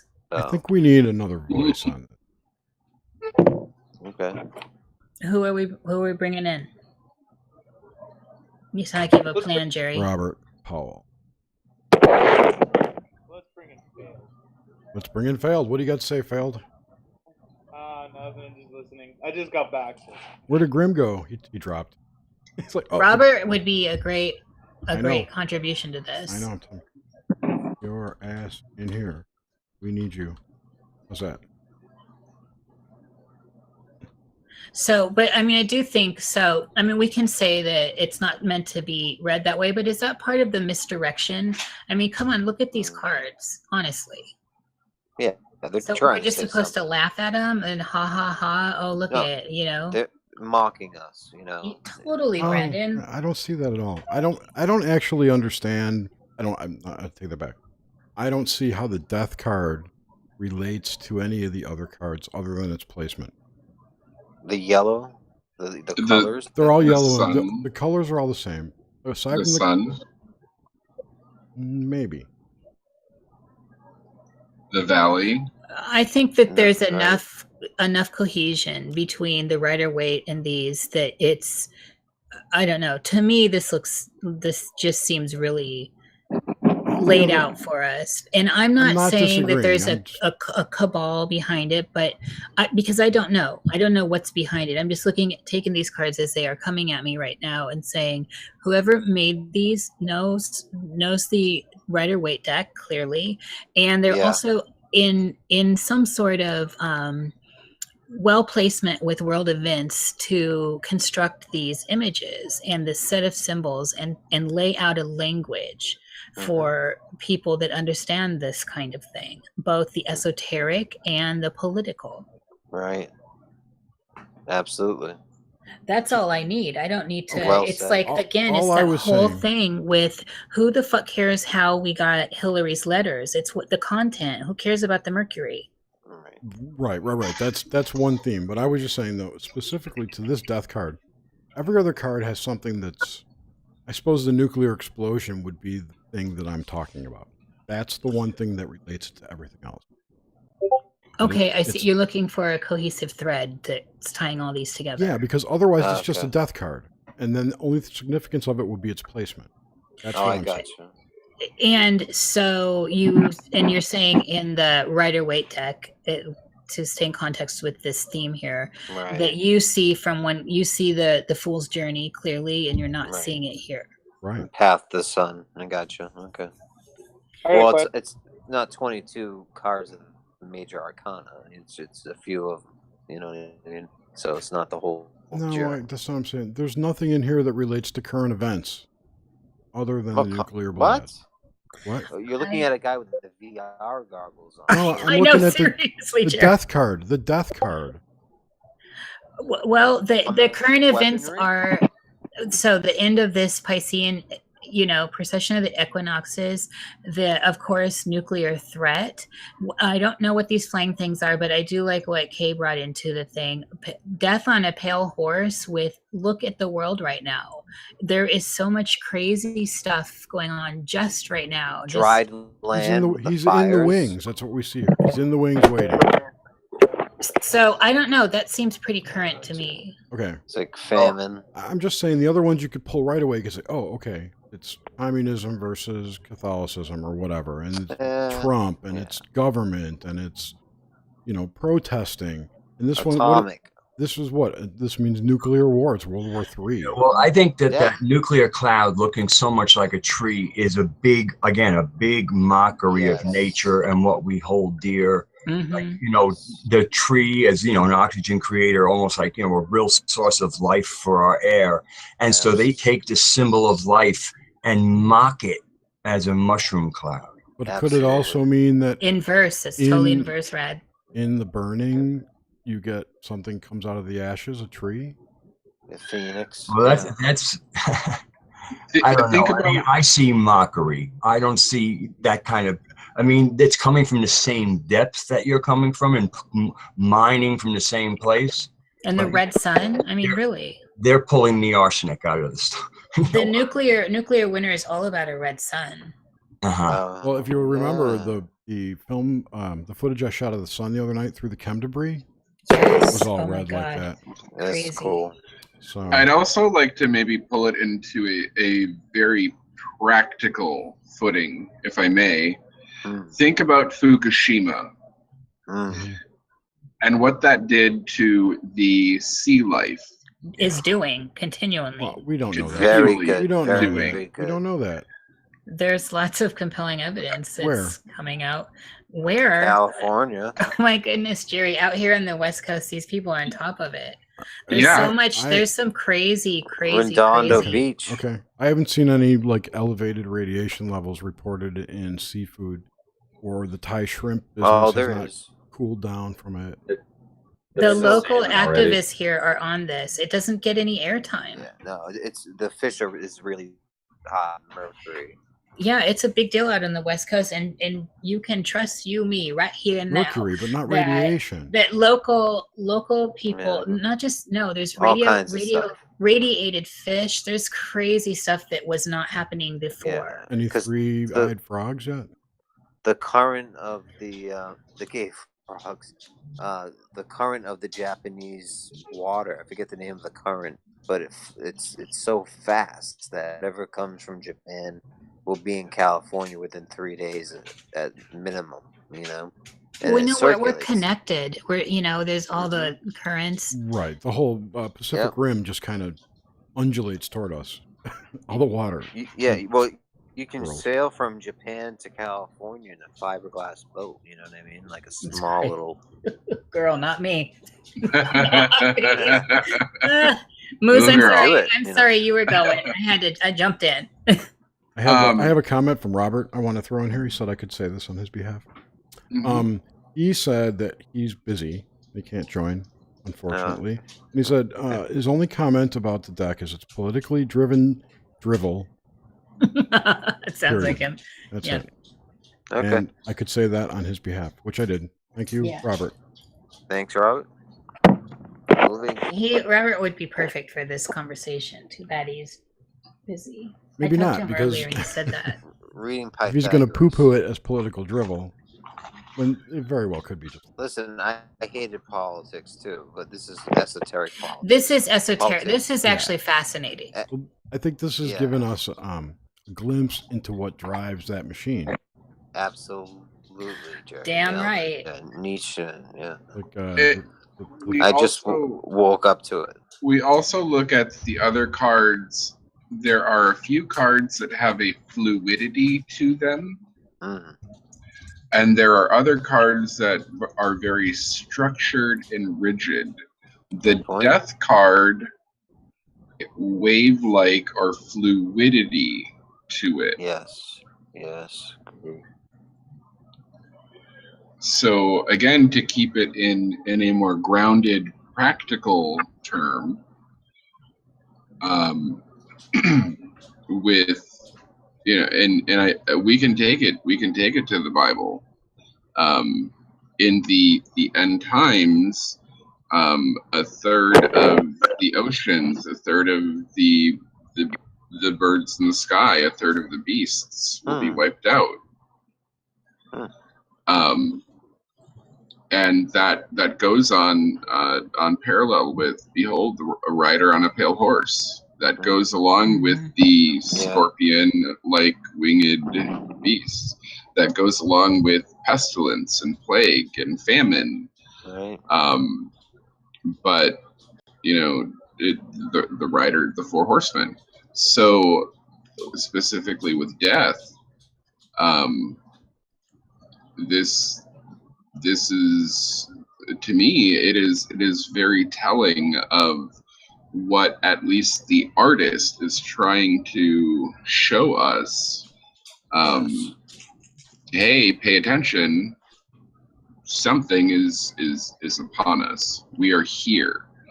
And if we don't at least wake up and prepare, if not coalesce as a people and do something, this is what you're going to get. And I think that will naturally lead us into the magician. I'd like to pause on that too. Exactly those last comments is what the tarot is about. It's about divining or scrying. There's that fortune teller aspect. So they're presenting. Yes, I do love the psychological aspect, and when I read people, I try to come from that angle. However, the roots are not in that, and so these as throwing down symbols for the future path, and that they pick these certain cards can't be overlooked. Is saying this is what's to come. Well, have you all talked about the Wheel of Fortune yet? No, we just now moved into the magician. Magician, yep. I'm sorry, sir and madam. I am the only girl tonight. What's up? What? I know. Oh, sorry, darling. I forgot your fluid over there. So he's standing in front of a sun. Right. Again, that golden circle. I'm hesitant to call it a sun. Sun, yeah. I'm much more comfortable calling it either a golden circle or, in Death's case, I think I'm more comfortable calling that the red sun, just because of the other imagery happening. But whoever drew this appears to have a knack for that sacred geometry and the the building blocks at least. So when I paint, I usually paint saints like that. That looks like whatever what's that halo around a saint behind in the old flat paintings? Yep. A halo, yeah. But they're flat like that behind them. Sun disk.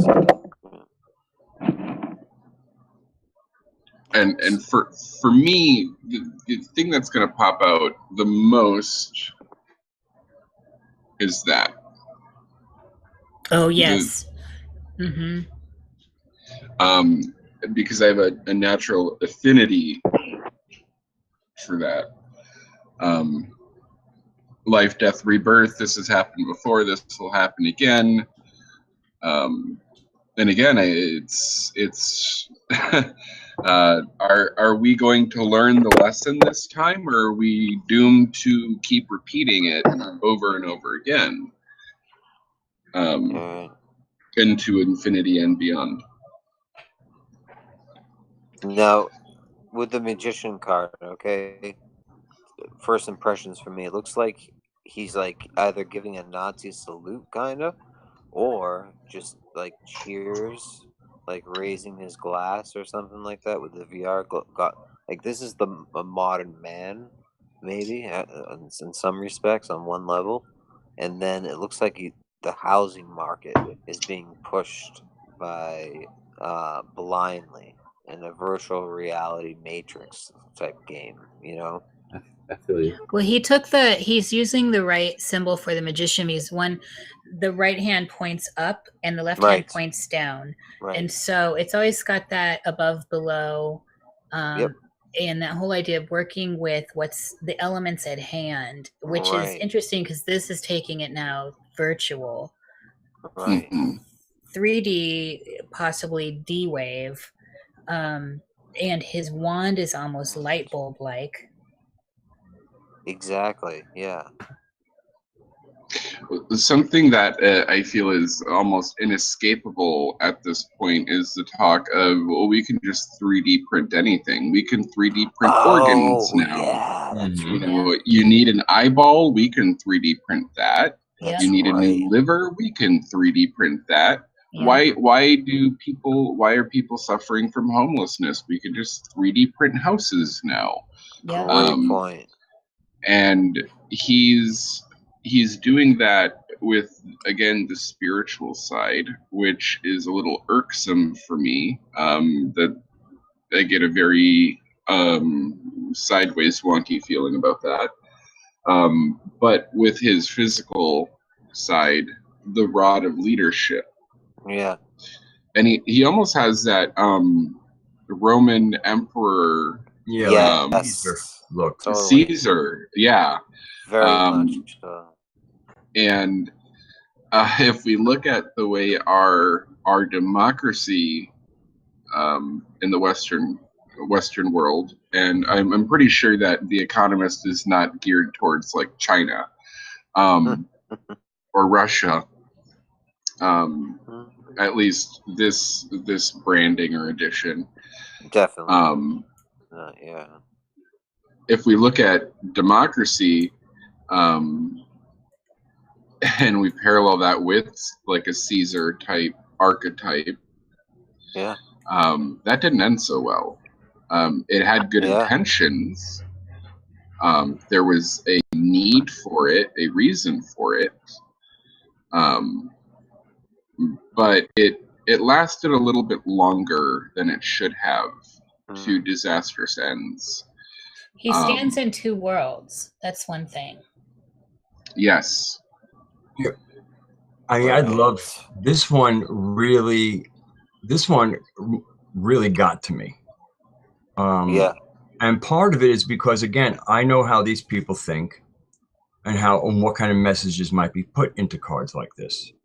So this one is addressed to a certain group. You know, this one is, you know, there it is. They're telling you who they're talking to. You know, Yes. and to me, this is such an utter mockery. And where I see it, and where I see it is basically they're saying This is what we're going to do with those of you who would be magicians.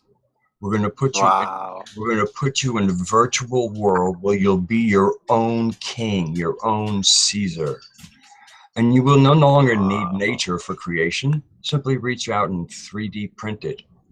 You know, the complete sucking out of us as being part of the natural cycle. You know, but instead of being who you would be in a society, in the virtual world, you can be Caesar. I can totally see this right Hey now. there. That's genius. I was doing some essays. I was listening. Oh, hello, And, Robert. and I got this crazy little itch, and it's like, come on, you can put off like a couple We hours. put our heads together to get you. Yeah. Well, And it's like, yeah, this is, as Nish would say, this is a juicy topic. That's great. So we're on the magician card. I just wanted to say, I want to add to this that I see this card as more of a science Human is centipede. magic. Ooh, Or science I like that connection. Science is Jared. becoming magic, or magicians will be the new scientists, or however you want to spin that. Magic will be performed by is- technology in the future, and that's what this card's telling me. And secondly, when this card came out, I said, Thomas, they made a card for you. Well, he stands in two worlds, so that kind of connects you and Rad's to me ideas. Bitcoin. So. You guys have any history of the author or the artist, so we have a better perspective? No. I asked this earlier. Where's the fun in that? I know. Well, So I think asked it's earlier. completely relevant because I agree. when we look at Arthur Edward Waite, he was a part of the Golden Dawn and heavily influenced from Golden Dawn philosophy and based his tarot off Golden Dawn philosophy. And there are different traditions that govern this. So I would either label this as one of two types of tarot, and I guess I wanted to get this off my chest a little, so pardon me. Either A, this is just an artist who knows nothing about tarot, sort of just did this off a whim, as sort of as a mockery, or two, it's an actual person who studies or added a modern twist. So right now, this could be a roundtable talk to where it's like walking into an art museum where someone fills up a trash can full of paper, say, I wonder what that trash can full of paper represents. This is art, you know? Well, So Robert, it's- just for context, The Economist is extremely well-known and well-received journal magazine in a certain set in the whole of world. Isn't it a business magazine, though? It's a British magazine, but all Americans and Westerns and even India reads it. But isn't The it? world But isn't it a business magazine? Not necessarily. No. It's I like mean, a world. It's a voice. International Thank you, Red. news and commerce magazine. But smart. Well, what would be their interest in tarot cards? It's got it because it's like Exactly. anything else. It's a language being communicated into the world. They always And put it's- out decoded in the December issue of every year. They put out a decoded or an encoded cover that describes the events of the next year. It seems. It's for the upper set. It's got its peer group, and yet it's still not. It's not one of the many magazines and journals that you can get only when you get to a certain tax bracket. This is publicly available, and each of us Do can get they it. always describe these chain of events in terms of tarot? No. Okay, so that's what I mean. So Oh, yeah, it's a unique piece of art every year. So Okay. it's super intentional, is what I'm saying. I think the artist, I postulate that the artist actually is aware of occult symbology, and in particular the Rider-Waite deck, to have construed or constructed this set of cards. And how many is it, Jerry? 11? 8, isn't it? Is it 8? I haven't seen the full spread. There's 8 cards. Okay. Okay. What's I the was full just color? wondering about the context is all, because I just wanted somewhat of a context. Yeah. Before I go off into like, this art may represent this, Right. Well, in particular, we definitely counted on you for the historical aspect, because I know Yeah. that's where you really excel. with this particular, I only have a couple more things to say about this card, and then I'll give it the floor. One thing that I'd like to point out with this particular card, as the one above, so below this one is non-fluid. It's very structured. And I would also like to point out, if we're looking at the as above, so below, look at the cards that are above and below each other. Yeah.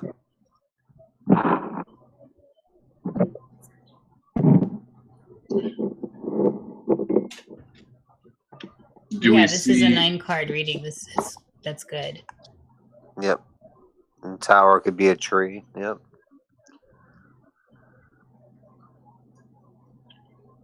Trump, the magician.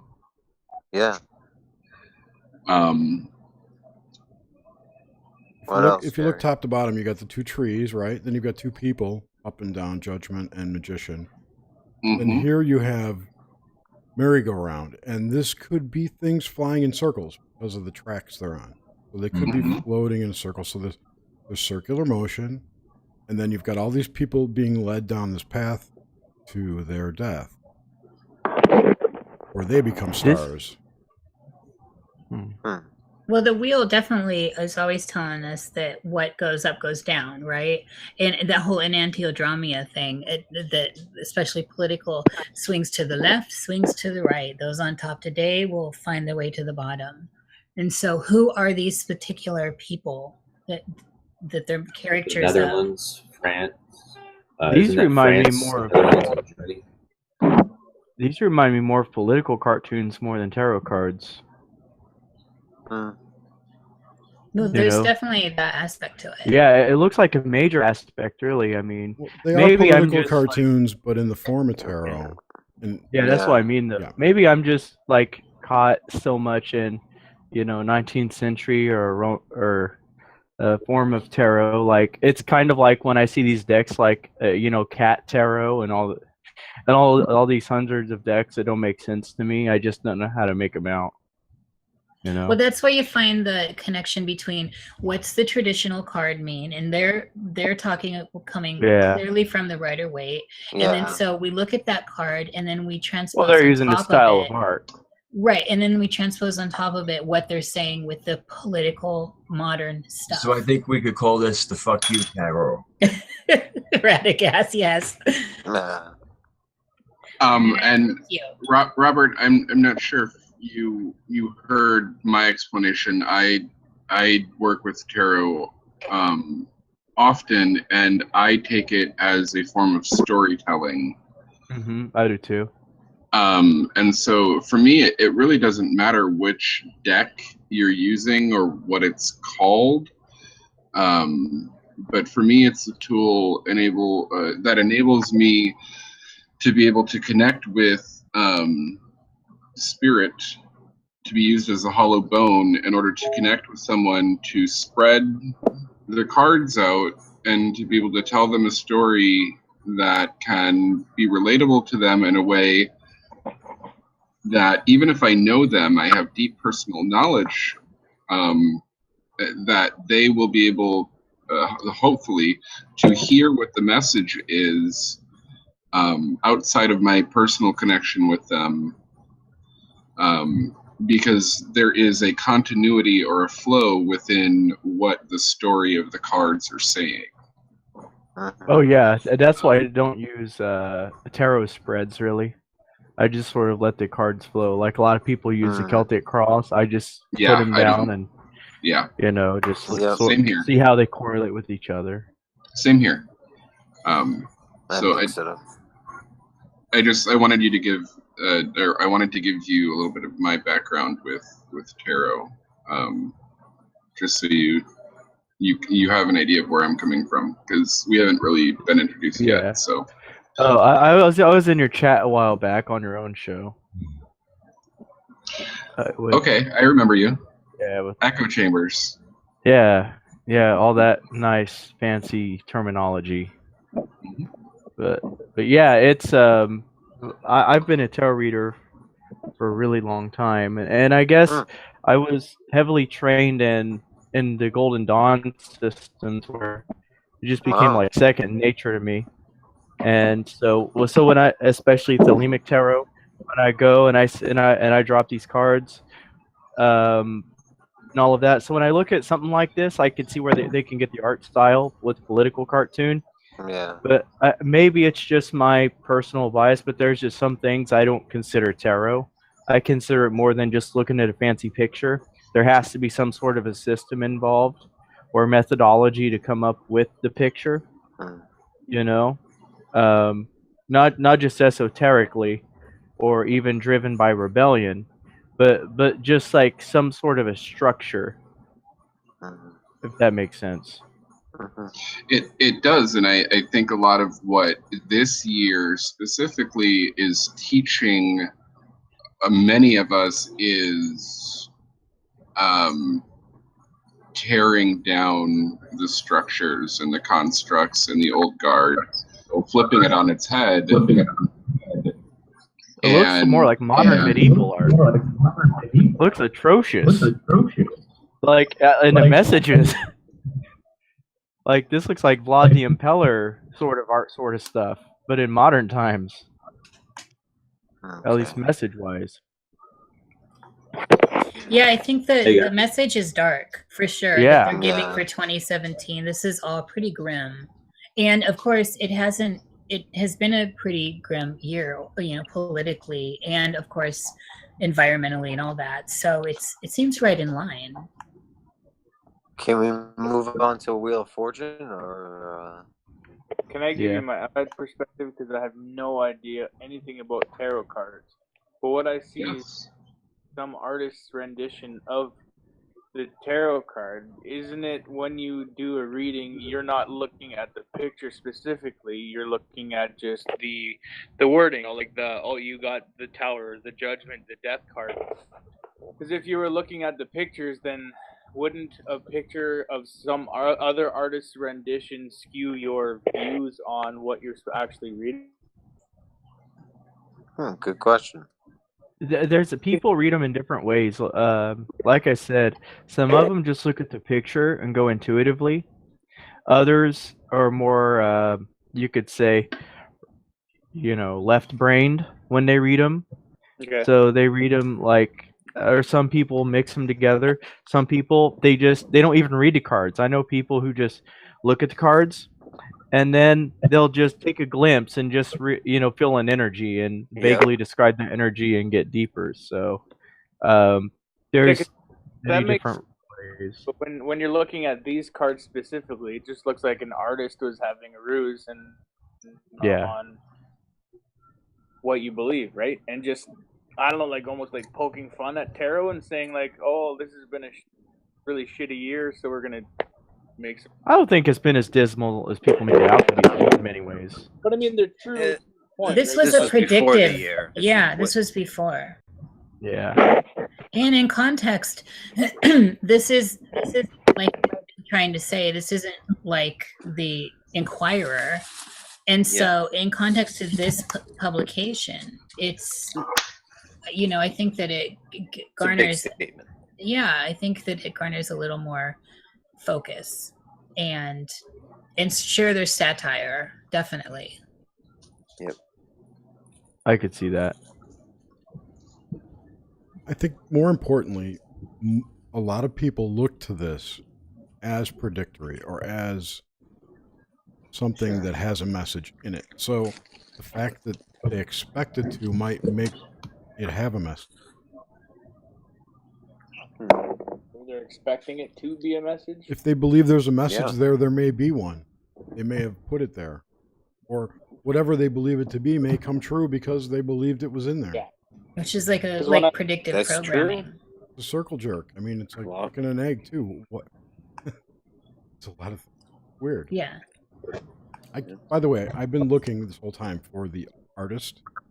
Someone asked me, and I do have all the people in the art department, art director. So I will try and drill down on that. But they did not publish, Bob Smith of whatever did this. It's hush hush. So the mystery deepens.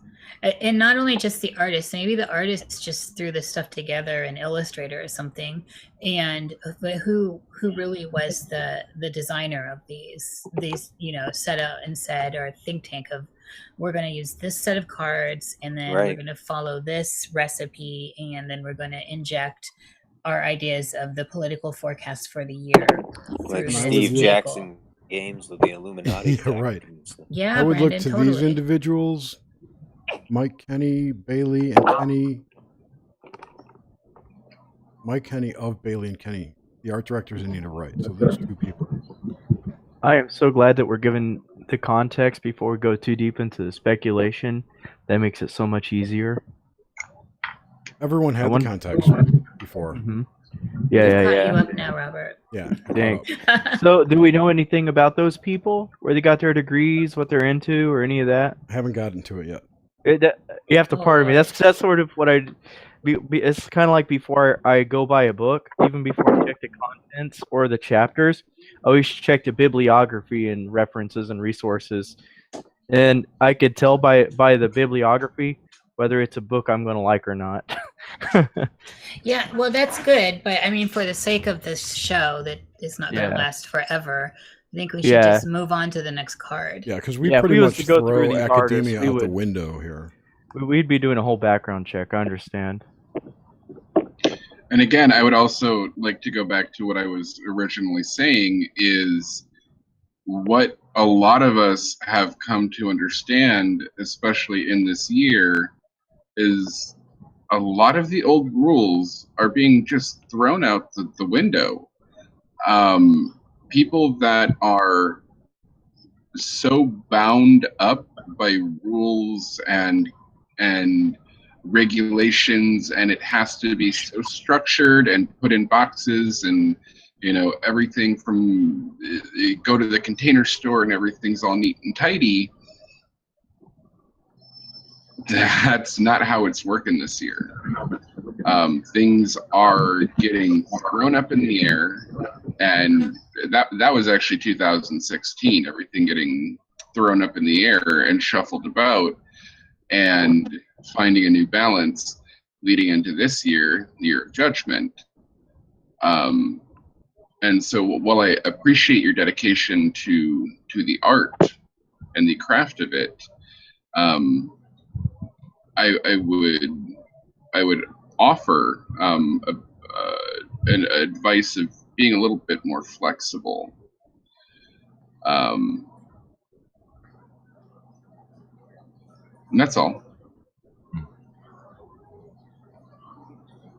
Oh yeah, I understand. Like I said, we all have our ways, though. Every single one of us. But yeah, I guess only we'll move by on. sharing our ideas can we come to a decent solution. Yeah. I'm interested in that Wheel of Fortune, like Nish said. Let me whip it out for you. Yeah. Whip it out. Whip it out and turn it. Pull it up. Please do, Silver Daddy. Is that big enough, sister girl? Is that like CERN or? Oh, good call. I think it's a merry-go-round. It's a traditional wheel for sure, but Shiva dancing. Well, I think what's significant is all three characters are dressed in business attire. Do you know who they are? They're politicians. It's Theresa May. Theresa May and Bush or Blair? No, it's British. It's whoever the prime minister was before. No, that May. That's not a British flag. It's French. That was the former French. Not Macron. President. The other guy. Netherlands, France, the one before Macron. I like how the center turning axis is a wolf hook rune. And that is very significant in the center of the wheel. It's a swastika. Well, it's it's German an inverted flag, swastika, right? It's related to that, yeah, and the whole black hole sun. And it has its own lightning bolt symbology. That's the German Merkel. That's Merkel. That's the former French president. President, yeah. And what's that other flag? Norway. No.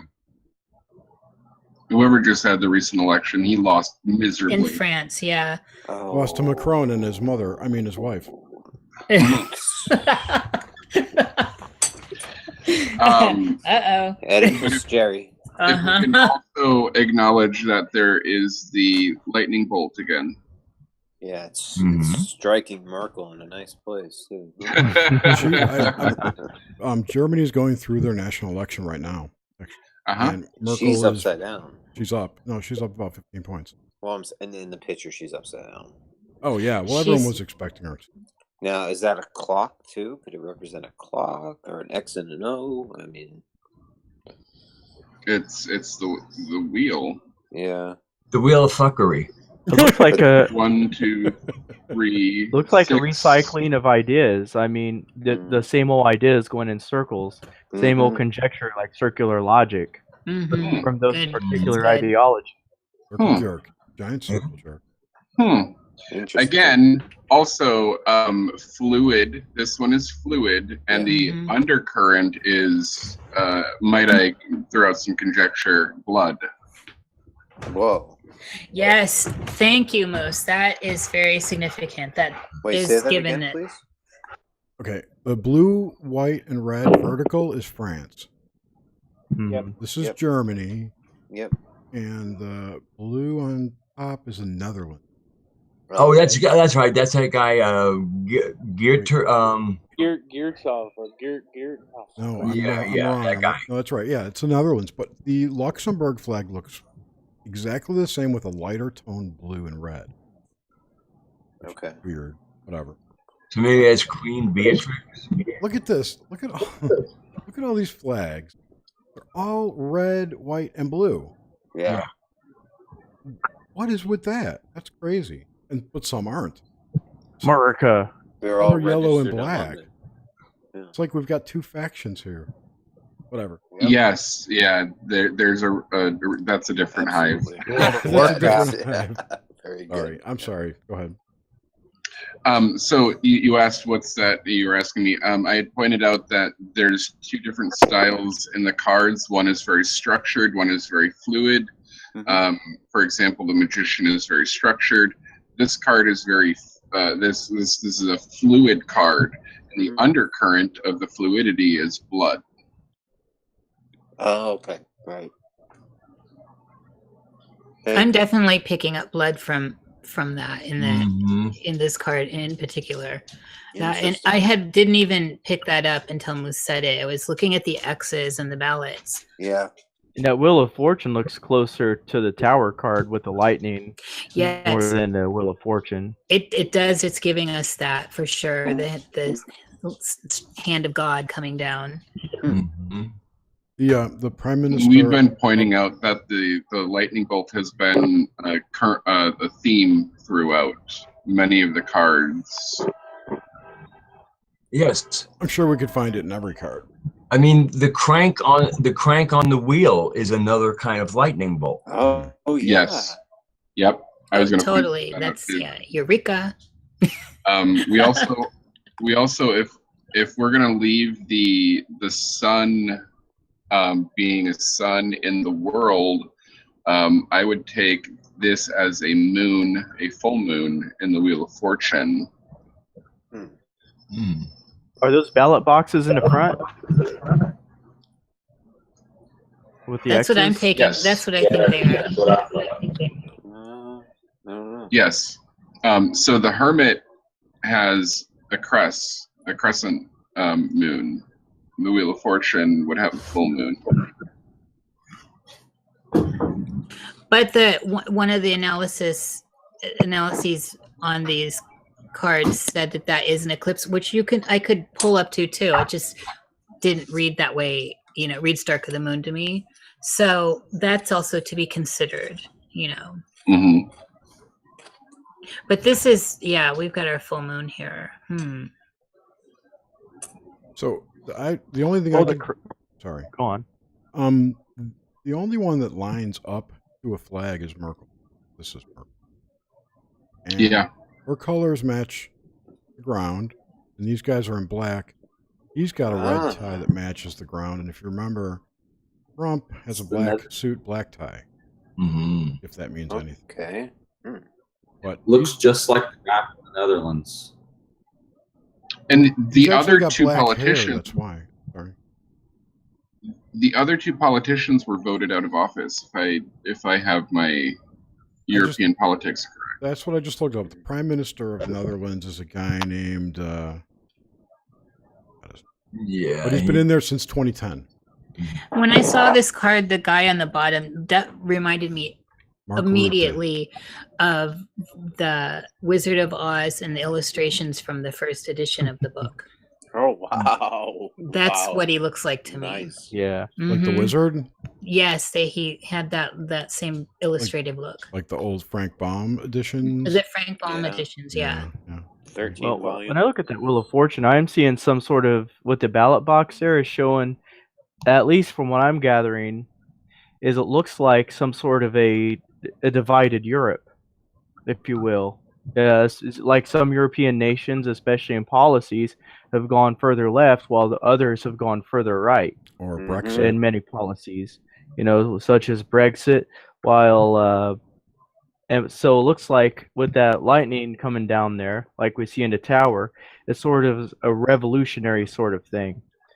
There's been even purported things, especially in Germany, some parts of Italy, Spain, of a purported civil war within the streets, based on policy. So I don't see that as a Wheel of Fortune, but I do see it as more similar to a revolutionary card to the tower. And that crank looks like, with the ballot box there, the people control the crank. So, I like that. Yeah, that's what it looks like it represents, at least. The old politicians have been in there for a while. Divisive politics kind of all coalesces and culminates and maybe even crystallizes into that. Well, and with furthering that too, the people control the crank, and they've X'd out. They're not voting either way. Like for me, I'm seeing this is the X's. It's like so the wheel never stops spinning. Yeah. Right. Well, and in the traditional card, the wheel never stops. That's one of the lessons: is what goes up comes down. When just sure enough, when you're on the top and everything's going great, you will be on the bottom again. Maybe at a different level. Maybe things transpire differently, but you will always go round. It's the round. And from this vantage point, it looks to be like Merkel is on her way down. Another thing I'd like to point out is the contextual shading of the ballot boxes would indicate that the direction of the sun, if we're taking the other cards to be true, to be inverted, would be that the light source is coming from the right side, the physical side, not the spiritual side. So again, it is that man or human, good call, is in control, and that both ballot boxes being X'd out is it really doesn't matter who you're voting for. The decision's already been made. Bingo. And it goes around, and Merkel's going into the blood. I got info on these people. Okay, so it's Merkel, Wilders, and Le Pen. Right.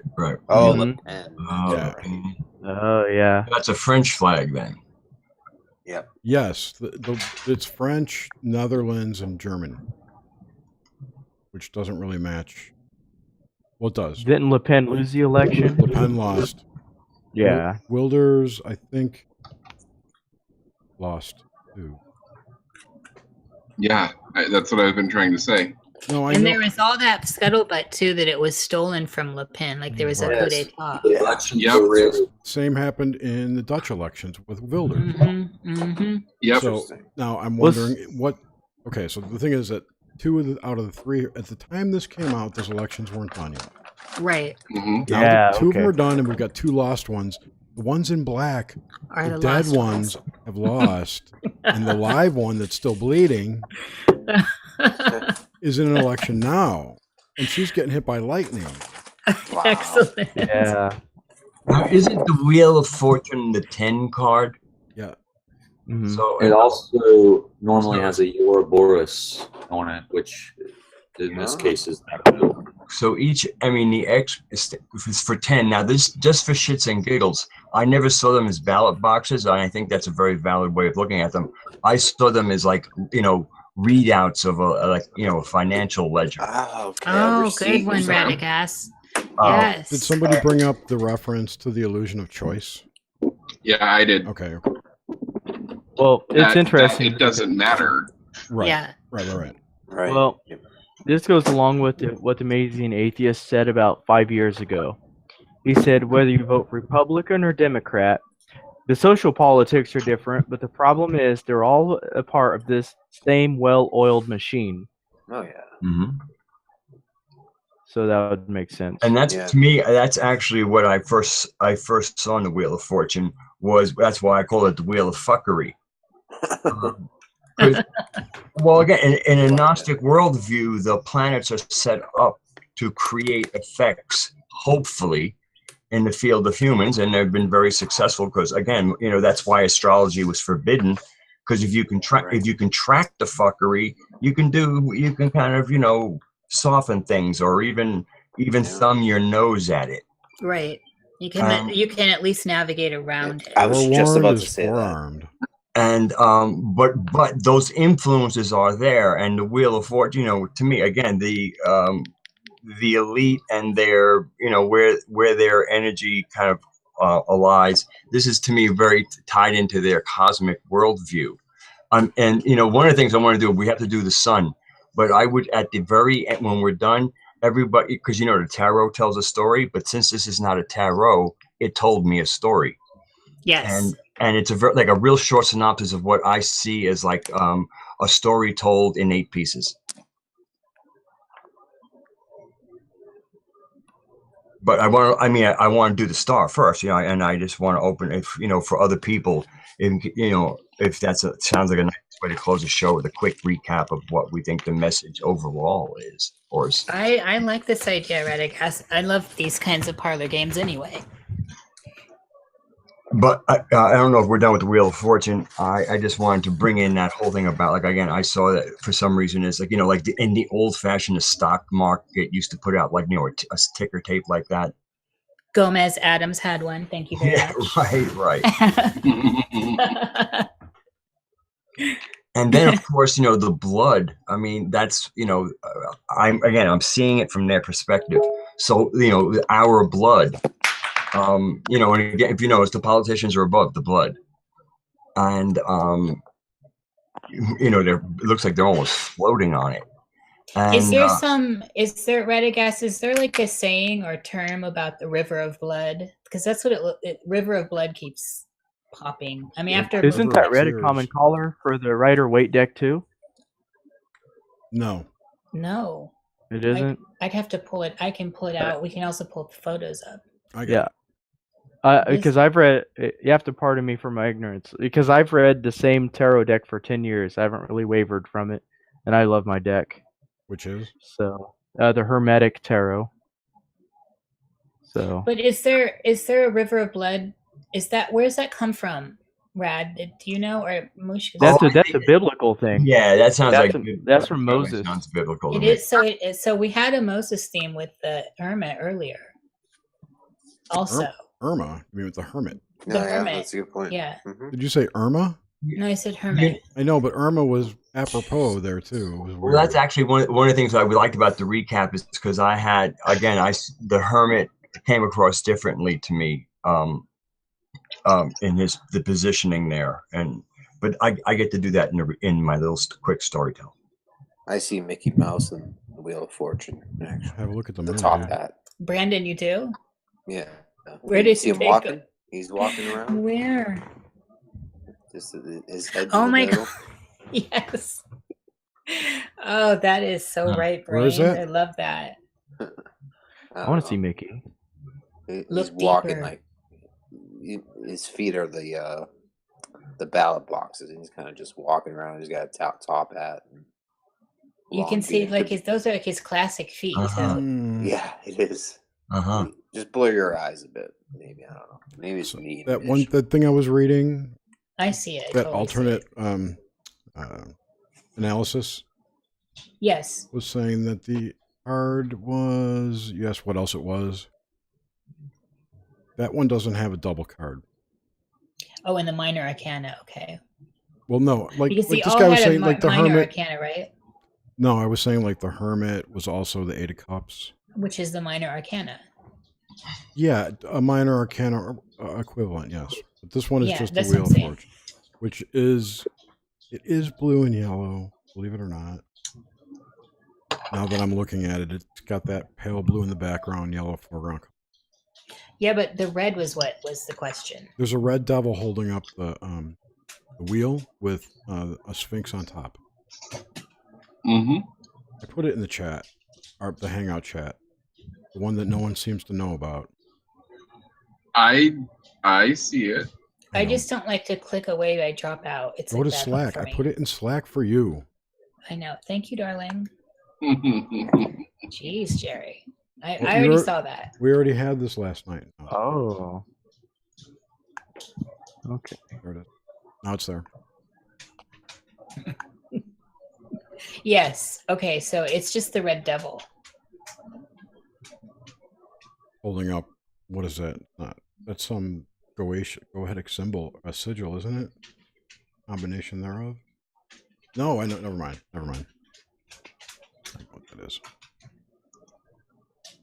Yeah, I'm reading the article that you sent with that about this card, and it's talking about the far right national, talking about the far right, talking about the populist movement there with globalism and all of that. So it does have to do with the votes and talking about how the political parties are dividing people far left and far right.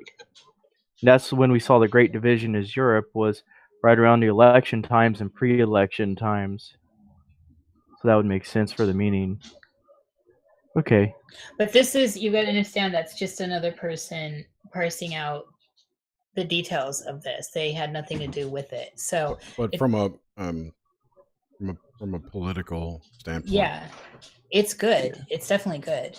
And these people also work for the same company too. So I assume that as they wrote the article, they had to have some sort of understanding of it given by the artists. This guy did not. He doesn't work for The Economist. This guy is doesn't? No, he's just a blogger. Dude, he's a steam it dude. He's Germany. He's from German. He's a German dude. Okay. There was no more there. I thought there was more, but no. He's just a German. His name is Pollux.1. Oh, okay. I thought that was The Economist. That's no, he's my on fault. Steam It. You could check. No, but it's good. It's well done. I looked at it. Yeah. But he references an earlier article called Gog and Magog, which is about Bush and what's his face, Adam. Remember, because Saddam thought he was the reincarnation of Nebuchadnezzar. Oh my God, I forgot about that. And Bush is the reincarnation of Gog. Was that you, Chair? No, it was me mocking the train. It's here. Oh, okay, coming from Indiana. No, I mean, but there was that whole esoteric layer to the war in Iraq.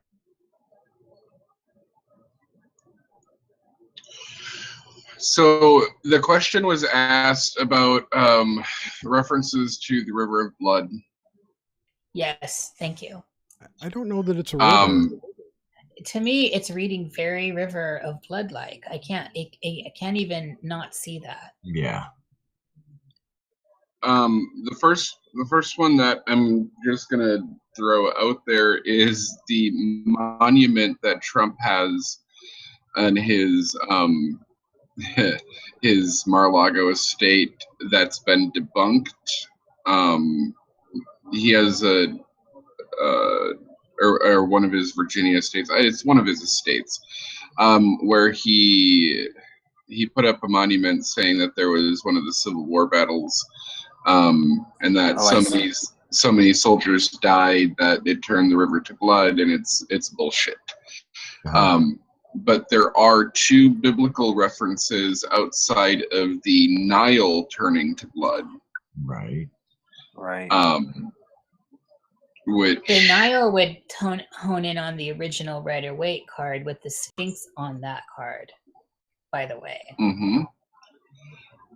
And the 2 other references are found in Psalm, which reference that. And it's Psalm 78, 44 through 51. He turned their rivers to blood so they could not drink of their streams.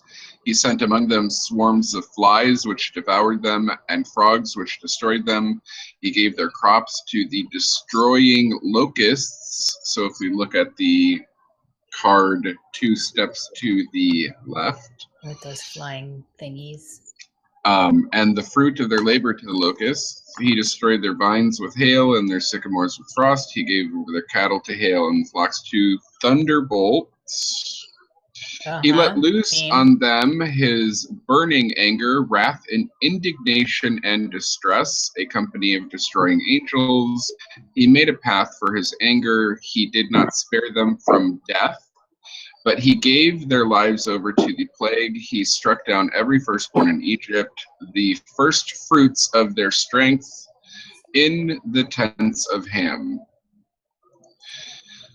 The next reference, real quick, is Psalm 105:29. It's only one verse. He turned their waters into blood, causing their fish to die. Right. And from Greek mythology, flagellum, meaning flaming in English translation, or fire flaming, was one of the 5 rivers in the infernal regions of the underworld. Phlegethon in Greek, and then it's in Dante as well as this would be Plato describes it as a stream of fire which coils around the earth and flows into the depths of Tartarus, ruled by Hades. Its parallels to the river Styx said that the goddess Styx was in love with Phlegethon, but she was consumed by his flames and sent to Hades. Oh, yeah. Eventually, when Hades allowed her river to flow through, they reunited. Interesting. Yeah, very. And what's happening with Jupiter and Virgo? Oh, that's good. Paradise Lost. Yes. Edgar Allan Poe. Oh my goodness. Yeah, it's a lot of places. In the novel H.P. Lovecraft. Yep. Yes. It's also referenced in a Jerry Pornelli book called Inferno. This is why I love these roundtables. But it's not guarded by centaurs. It's guarded by military officers from all throughout history. H.P. Lovecraft's story, The Other Gods, one of the characters, when discovered by the outer gods, makes, quote, a cry as no man else has heard, save John of unrelatable nightmares, demonstrating that in an instant he has suffered torture normally reserved for the damned, like Dante. All hail Mr. Lovecraft. Very cool. Very All cool. hail Cthulhu. Yeah, put in the chat, in the Hangout, the Reddit thread on this. Terrible. Oh, cool. Nice. Thank you. Jerry, I thought it was... I'll just be real quick. Jerry, on that card that you posted where supposedly the devil's at the bottom of the wheel, I went and looked at it, and when I first looked at it, it looked like Anubis to me. Oh, which one's this? It could be. You know, in the position of the underworld there. Oh, okay. The wheel's in between his butt cheeks, by the way. Well, you know, I guess he's figured out a way to make the position, you know, have its perks. That's right. Splinter alert. That's hot. He's got wood in his crack. Baby, my ass is burning. Oh, a proper craftsman could prepare the wood correctly. I could only find a picture of the art director. I could not find any other information. treat the wood. Maybe that's why in all the other whole pictures there's lines. Oh yeah. It's them splinters, baby. So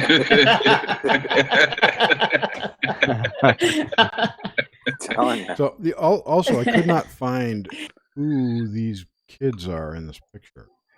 Yeah, I was researching. That is bizarre. The one on the bottom left looks like a drag queen. That is just creepy. Where? Oh. Yeah, these are who are these, and they're clearly. Who are they? Yeah. So could this be some of I don't know, because they look like kids to me. But what about with all the pedophilia going on, and then this planet? That Steam It dude. I'll find that link. He had a really interesting take on it. Star.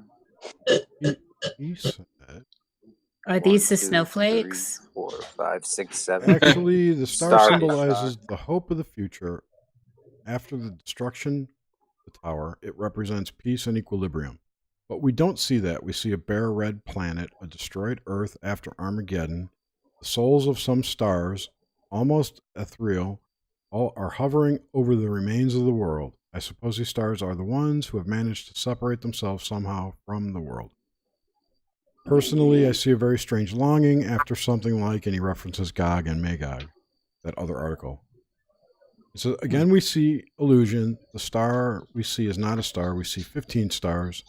The trump card with the value 15 is nothing less than the devil card. On this card, we also find a star, namely the pentagram. The devil symbolizes an absence of opposition and totalitarianism. It is all about power and powerlessness, but the card also represents a question of conscience. What this might mean for an occultist or even Satanist, I would rather not bring to paper.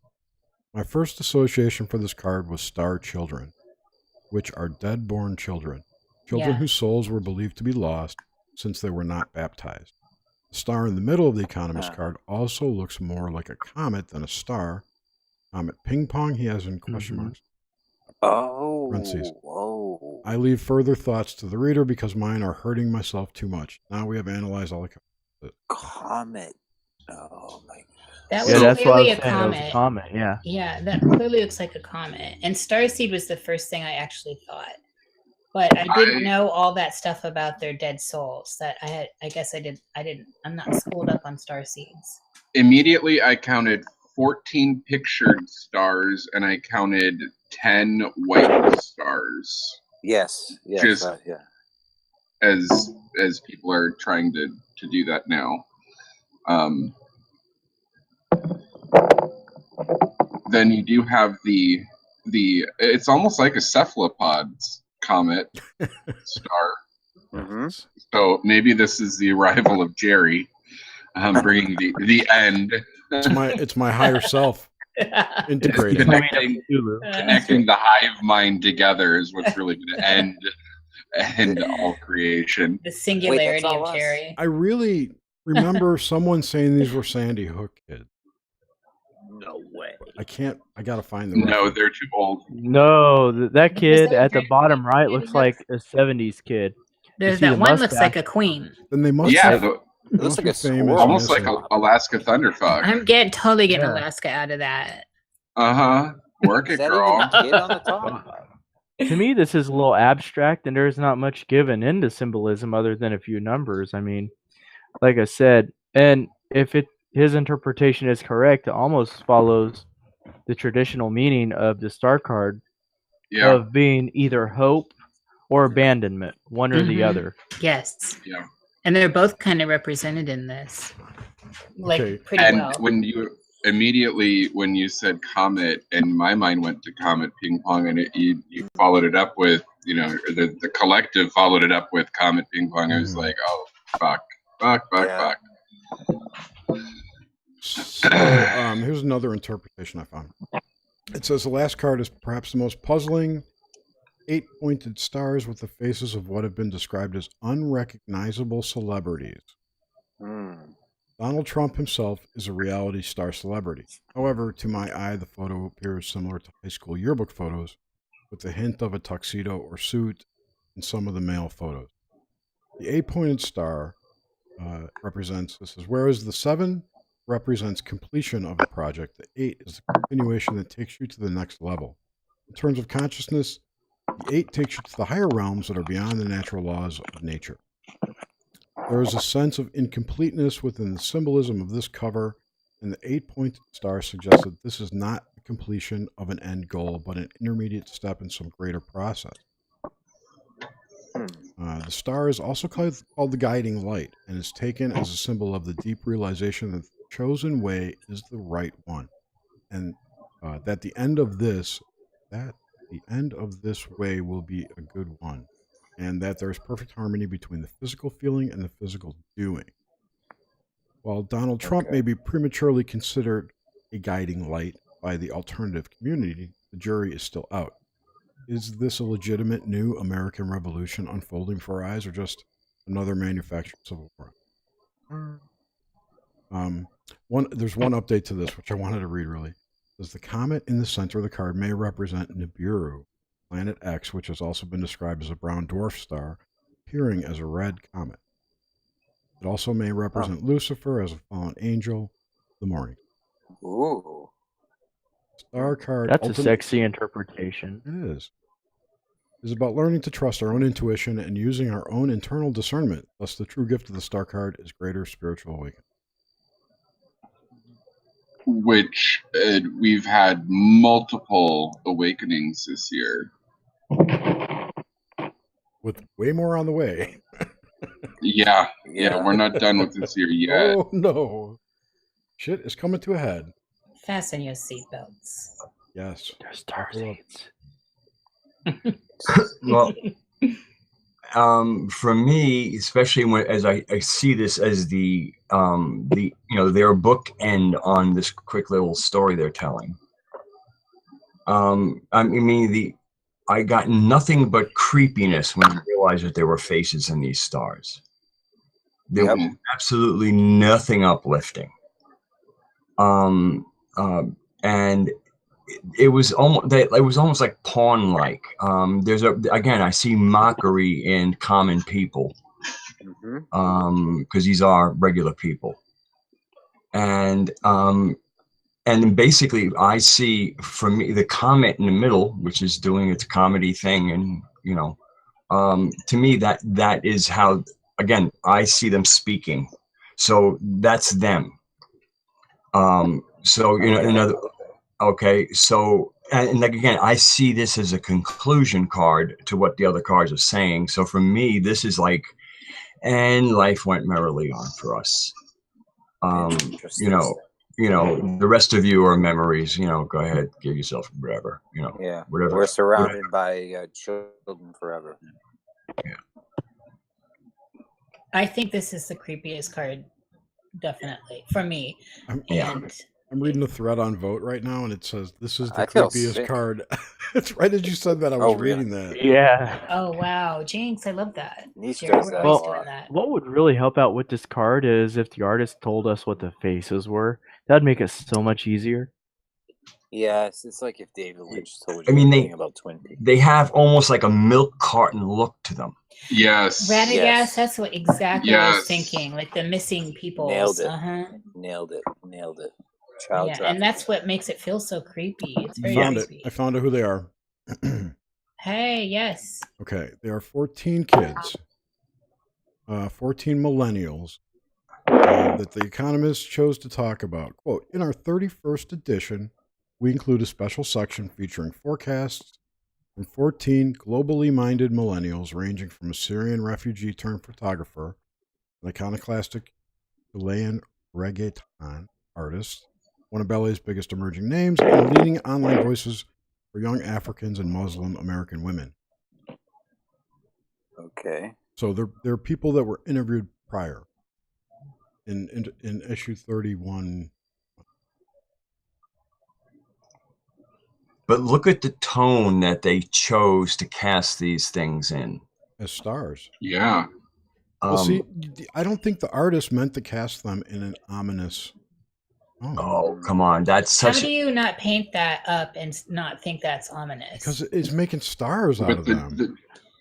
Really? But with that gray background and that murky red and... Well, it sort of reminds me of a person who's creepy to a lot of people, but they don't realize they're creepy. You know, like someone who doesn't know personal boundaries. You know, sometimes artists talker. do the same thing with their art. I mean, this could be like, a psychopath's hit, thing he puts on his board and, and checks them off as he gets them. The other thing I wanted to say was I don't think that's the Earth. I think that's the moon. Yeah, that's what I picked up. It clearly does not look like the Earth. Yeah, I reject that. Yeah, I mean, come on. It even looks more foreign than the moon. Mars? I was wondering Mars. Yeah, well, because of the red. It was moon, a foreign planet, an asteroid. It's just, but not Earth. Yeah. Yeah. Right. Could be my mind immediately went to Mars. Yeah, me too. Well, to me, red planet, like a cartoon Mars, or the way they would, when we grew up in cartoons, how they would often portray, these cheesy little, portrayals of a, like Marvin the Martian's. I was just gonna say Marvin the Martian. And if you look, it's red at the bottom too, so that could very well play into Mars, the red planet. Yeah. Also, I read those as like those holes too. I mean, these are like, that's what we're doing. We're jumping down those holes. They look like craters if it's a planet. Yeah, the craters, but whatever. In postulating and pondering and Mars is important. That's a huge background to drop this into. Mars is in Mercury right now, right? Yeah, but I'm talking about Mars is the god of war. I wanted to make a point. Like I do a lot of dark art, but I do it intentionally. So I know when I'm serving you up a seraph that's got, that's fallen and has lost its wings and is soulless. I'm doing that intentionally, and so I know that it's dark and creepy. And part of like working with color and symbols and images, I think that most people who do understand what they're doing. You understand the effect you're trying to get. I think, hopefully. So I think that what I'm saying is I think this artist was capable and understood. I think this is a capable, intelligent artist who put this together. Oh yeah, I mean the rest of the cards have a doomsday event sort of feel to them, so I wouldn't put it past this card. Yeah, I just don't think I think it's intentional. And the card is off a little bit. If you notice, like everyone is totally Brandon. Mm-hmm. Yeah. Isn't that typical of when you finish a spread, you offset the last card? Sure. At least I do. I don't have anything, but if you look at how they put this together, look at Judgment and the Star. Yep. That's are significant. the two off. They're opposing off too. Mm-hmm. Yes. Interesting. One is in the spirit and one is in the physical. Also creating a wolf hook. So the stars in the spirit, which would go along with what I said, is that they're souls that were killed by the nuclear war. Well, the left tilt would be the spirit, and the right tilt would be in the physical. But I'm looking at it from their point of view.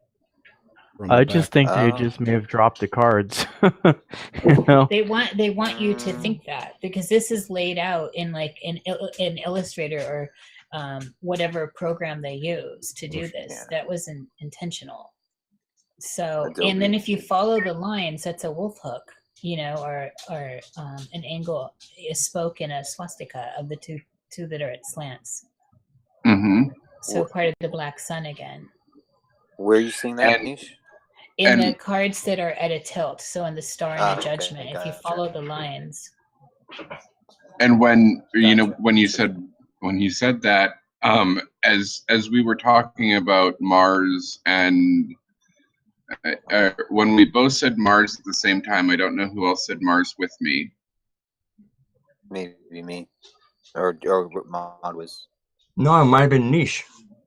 No, it's a male voice. Okay, it might have been Robert. Yeah, I think it kills me. Yeah. Okay. Yeah.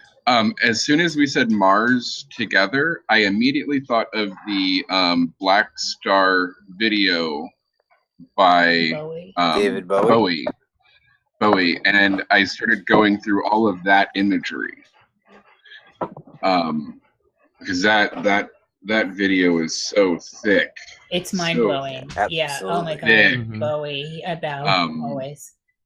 And I I spoke about it recently, right before the traversal eclipse, because there was so much imagery in that video that correlated with a lot of the events that were happening, about to happen, and that are about to happen now because of everything that had transpired in between. Absolutely. The unfoldment. The unfoldment. Tic Tac. Or as Leonard Cohen said in his last album, which was very Bowie-esque, also Yeah, it very is. complicated. It's amazing. But if you want to go darker, then we blow out the light, blow out the And, yeah, candle. I just want. fire. I drew some blow up the lines flame. on the picture. Flame. Thank you, Brandon. Sorry, yeah. No, Go ahead, go Jerry. ahead. I drew some lines just to show you. These are everything is straight except those two. Yeah. Oh wait, let me go over to your. Yeah, I mean, our eyes can tell us that. I know, but they really are. I mean, I drew lines. They're perfectly straight to the pixel. Mm-hmm. So if you trace the star, if you get rid of those or trace the star, the right angles and on the star in judgment, and get that wolf hook out of that. See if that lines up. Well, I noticed something a little more subtle that's not even in the cards. Oh, bring it up. If you look at the top, Planet Trump. Yeah. Oh, yeah. All of the cards. Yeah. Yeah. But once again, I mean, that star card, I think they could have done it better. It's just, a little bit jumbled up, It was almost like the dude was like, I'm so tired of this project. Let's just get it done. The rest look fantastic in their message they're trying to push. But that last one is just, hey, let's just toss, like Jerry said, let's just toss this together and move on. Maybe. I just cannot get behind that with a publication of this caliber. Okay. Yeah, it's really. It actually makes me physically repulsive. What did you want me to do with just that? seems To see sloppy. if I flip this. So if I. Oh wait, I'm looking at you. Okay, Jerry, I'm coming back. So if I take the Trump card and then flip it. Reverse them all. Yeah, that's what I was saying. Horizontally. Put them all upside down. You wanted to see if the angle matched? Yeah, I want to check that Boom. angle, and then and so that's a wolf hook. That's awesome. I mean that they threw that in there so subtly. It's not subtle because they're showing us that they're placed. They've put them at those angles intentionally. So, but there's one more thing I noticed when I zoomed in on this is that this card is under the Magician here, and it's above the Tower. But it's also under the. It's a budding or butted up next to the world. So it's like pushing the world aside. This is how like Austin Osman Spare's deck that never really came out. I love him. I'm such a fan. But in his in the book of the cards, this is one of the things they kept digging into, were these small associations like that were completely intentional. And so this budding up, this storytelling of the fact that this card's slightly under this card's touching that one. There's a sub story going on. Absolutely. It's actually one big portrait I'm seeing right now. Because the card, the star also touches the Hermit. It's above the Hermit and above the Wheel of Fortune. Mm-hmm. Yeah, I have reversed the whole image here for you. In the canvas, and you can see a lot more. This is excellent. Wow.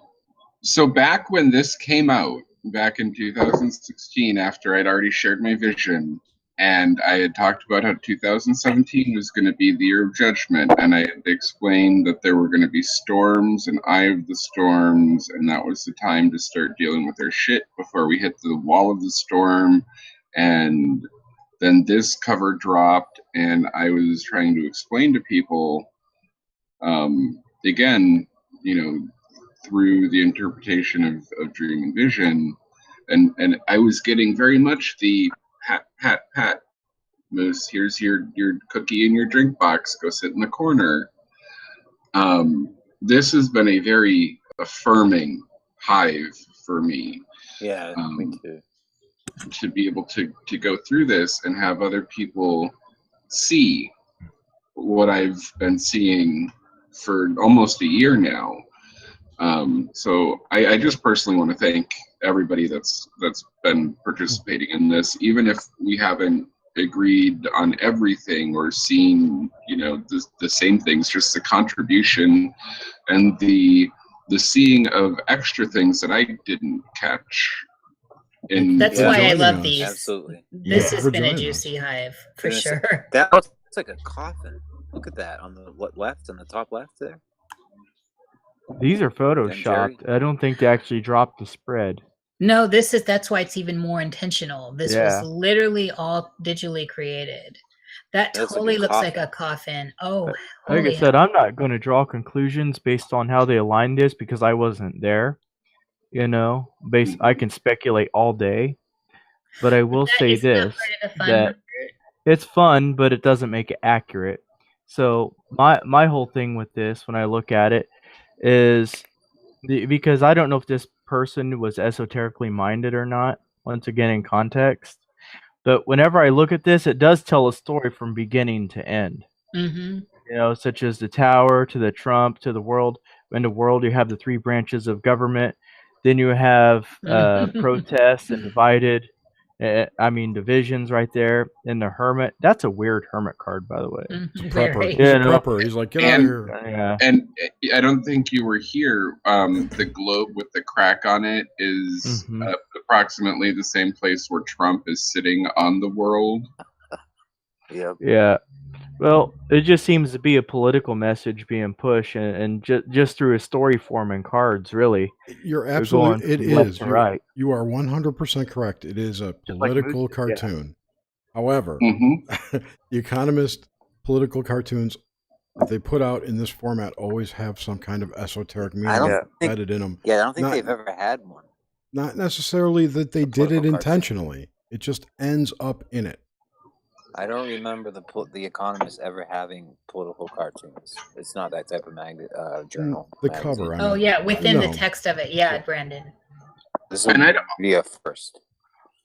I'd also like to point out too, just because someone isn't deep in esoteric knowledge or listening with open ears to spirit doesn't mean that spirit isn't going to use that person to speak knowledge and truth to the masses for those that do have ears and eyes.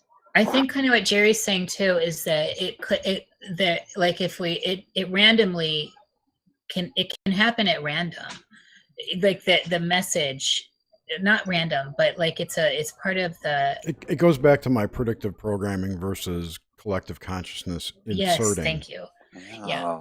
Mm-hmm. So it didn't have to be intentionally put there by that person or that group of people to show up.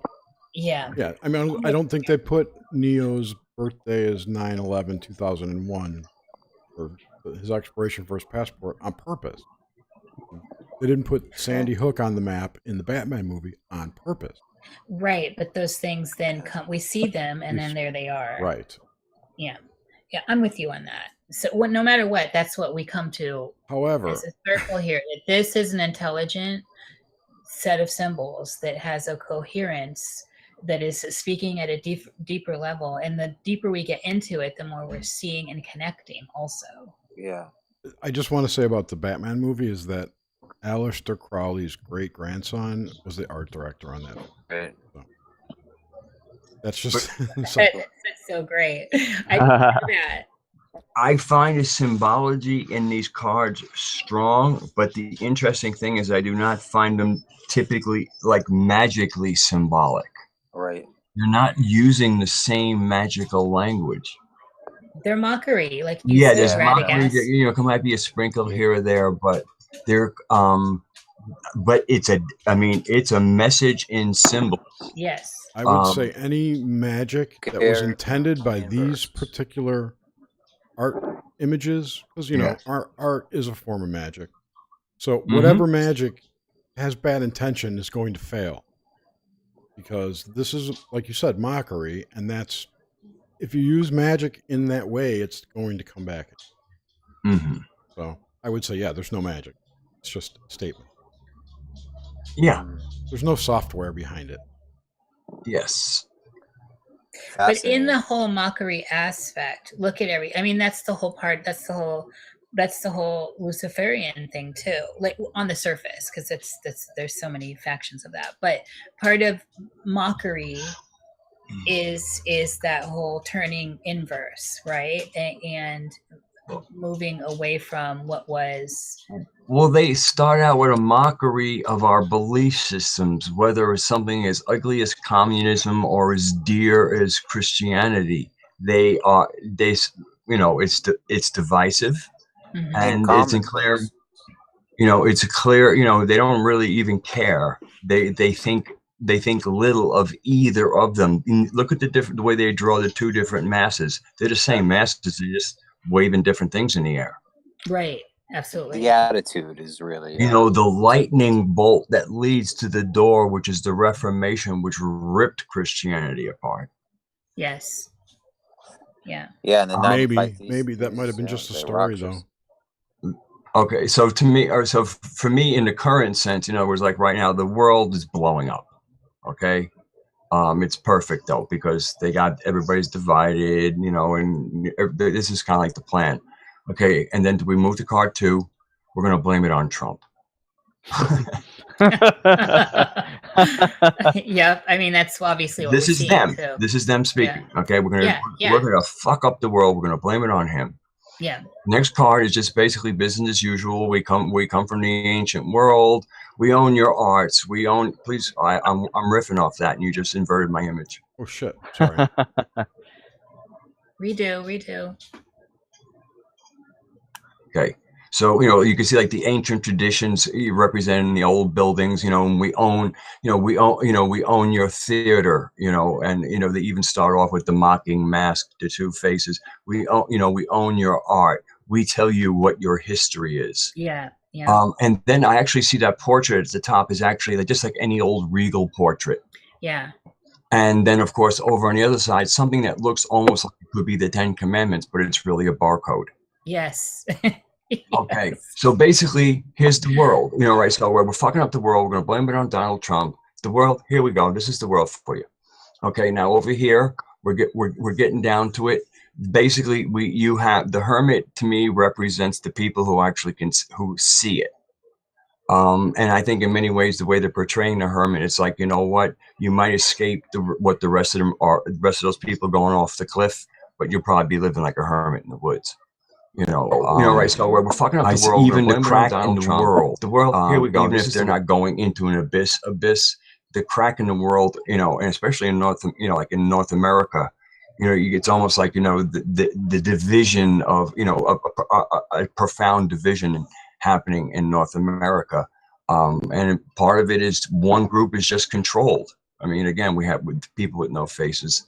Anyway, so this is just here's the world, and you're gonna do okay. So then we get to the next card, which is Death card. This is this is hello everybody. This is what we got for you. Okay, we're gonna blow up your world. Mm-hmm. In some way, somehow, and then we're gonna bring you back here. So the new world, here's the new beginning. Okay. And they make again more mockery, and what we're going to block you in our world of virtual reality. There'll be a printout. I mean, it's just the whole takeover of the human spirit. Instead of the magician, we have the not the cyborg completely, but that morphing into tech. Singularity. Okay, and we'll be in our virtual world again. We'll be emperors. Now we roll into the next card, and we see that even the ones who think they're emperors are on the wheel of fuckery, which is just how the unseen hand has it. The rivers of blood. It's again. It's they're having a good time here, telling us what they like. And then to me, we just roll into the last one because they've told us this quick story. Basically their star goes on, and in the meanwhile, it's and then we have the planet Mars kind of setting a tone of the god of war. So these could also be the high school pictures of people who joined the service and ended up serving Mars. But meanwhile,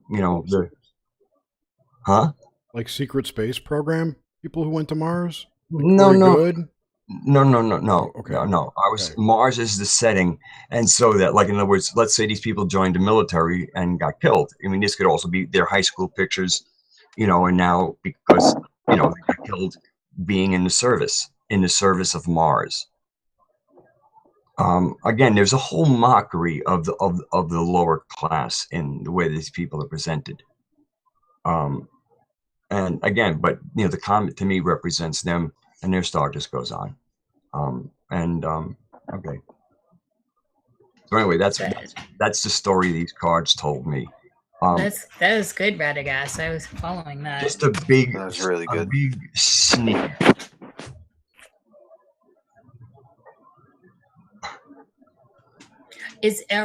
I'm looking at them reversed, so I had to go I'm seeing backwards. so much now. How do you want? It's unbelievable. I also have made an upside down I'm one. seeing, You want to see that? well, inverted or whatever, and seeing like a waitress on the upper left. There, holding a little figurine, and so much stuff. It's weird. The stop and no can be I had anagrammed. a blast on this H.I.V.E. Friday night. I got to work early, and I love you all, and thank you all for having me on. Anytime, Brandon. Thanks for joining us. You're awesome. All right, Jay. Thanks a lot. Thank you, You're welcome, Brandon. man. Bye. Thanks, Thank Bye. you, Brandon. Bye, Raj. See ya. Hello, Nomad. We see you hiding there. I know, Nomad. Yes, it's been an interesting one. Well, I was doing some research behind The Economist, written off their website itself, and they said that they don't support any party, but they do support classical liberalism. Any candidate who has classical liberalism, from Margaret Thatcher to the right to Barack Obama on the left. And I'm doing some background checks on just to see what's going on here. Yeah, it's right on their website too. So any sort of liberalism views they're going to naturally support here. Yeah, I think it is a Rothschild-owned property, though. Yeah. I expected that. Yeah, I'm going to do some digging. Ooh, get that shovel out. Look up that Mike Kenny guy and Anita Knight are the two art directors. That's what I'm going to look into and see what their background. I might even give them a call. Was this on the roster tonight, Jerry? I didn't even see the roster. I was so busy. There was none. I wanted to bring forward my thinking on the things that are culminating, the anxiety that we all feel building, the angst, whatever you want to call it, that energy that my mom doesn't feel, by the way. I wanted to bring forward the idea that there are these things that are coming that look to collapse the United States.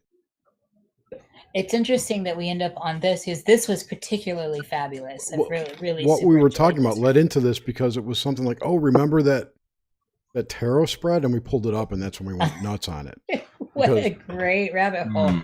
To bring everyone back up to speed, I was saying that we've got we had the eclipse, which I believe it was Kwisatz brought up that it started it in the 33rd state in Salem, Oregon, as the sun was setting in Jerusalem, and ended on the 33rd parallel in South Carolina in Columbia, which is ISIS, right? So that started everything off, and then we've got what's happened. I don't remember now. We got Hurricane Harvey, and now we've got Irma, the goddess of war. The strange fires out here. The fires out there. We've got that was it. The alchemy. That you've got fire. You've got the elements representing fire and water here. Yes. At the opposing sides of the United States, what else can we expect? The wind from the hurricanes. Mexico was just hit. Earthquake. There's the earth, right? Which was from the CME. And that hit. If you look on a map, if you just picture on the map, it hit south of California. So that's that corner, that other fourth corner. So we should expect some kind of air event in the Northeast. Oh, right? Jeez. Well, technically, so that's a the gates of the hurricane. Avatar. Technically, a hurricane is both water and air. True. True. Well, that would mean that the top of the right-hand side of the eclipse path, which South Carolina would be the upper corner of the square, the magic square.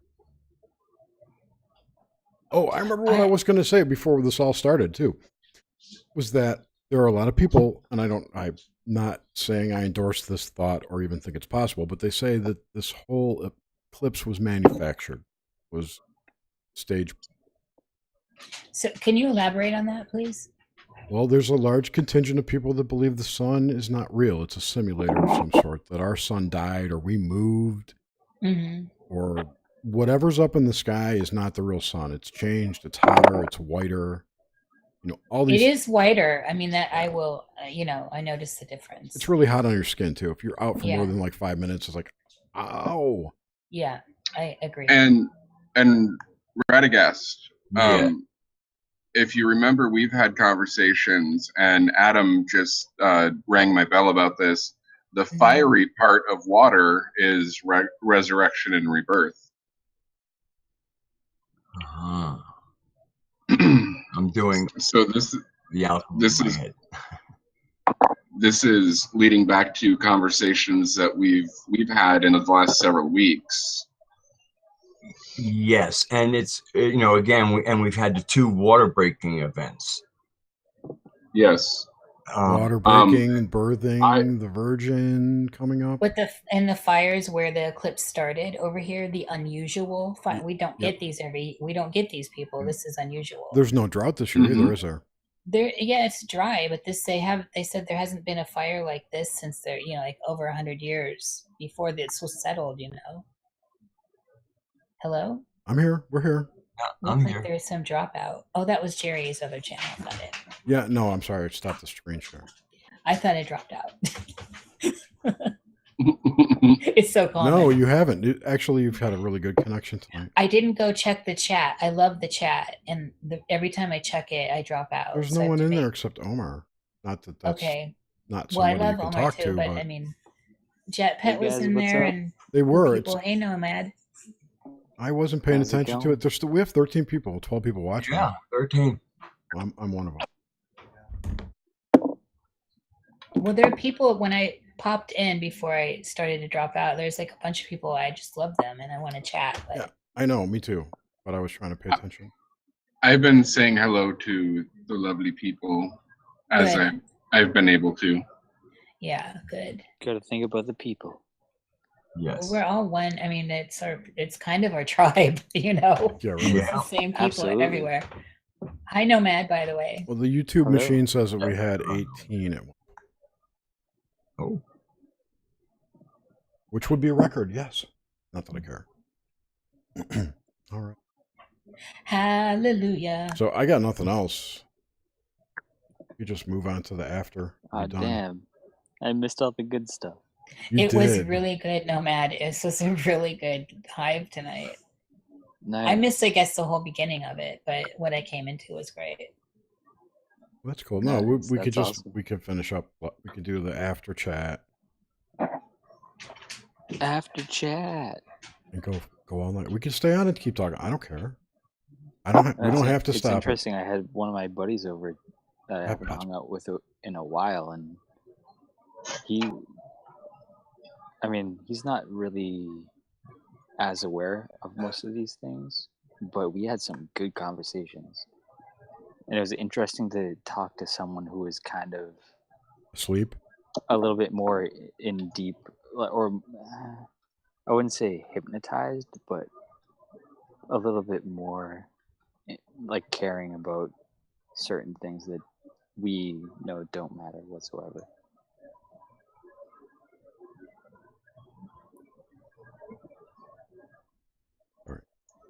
No. Like even from having friends that are, say, Antifa, and being like, what the fuck is going on? Wait, you have a friend who's in Antifa? No, I have a friend who has friends that are Antifa, and Americans? Yep. Absolutely, and he was telling me, he's the one that started the conversation. I haven't hung out with him in a while, and he was telling me how he's like sick of all these friends. He actually he disconnected his Facebook because of it. Did you tell him that they were mind controlled? Like, his friends. Yeah. No, well, see, he's somewhat onto that. He's somewhat aware, but just having like these friends that all of a sudden he sees like lose their mind over something that really just doesn't make sense made him disconnect from Facebook, or hence technology in a way, and rethink everything that's going on with his life.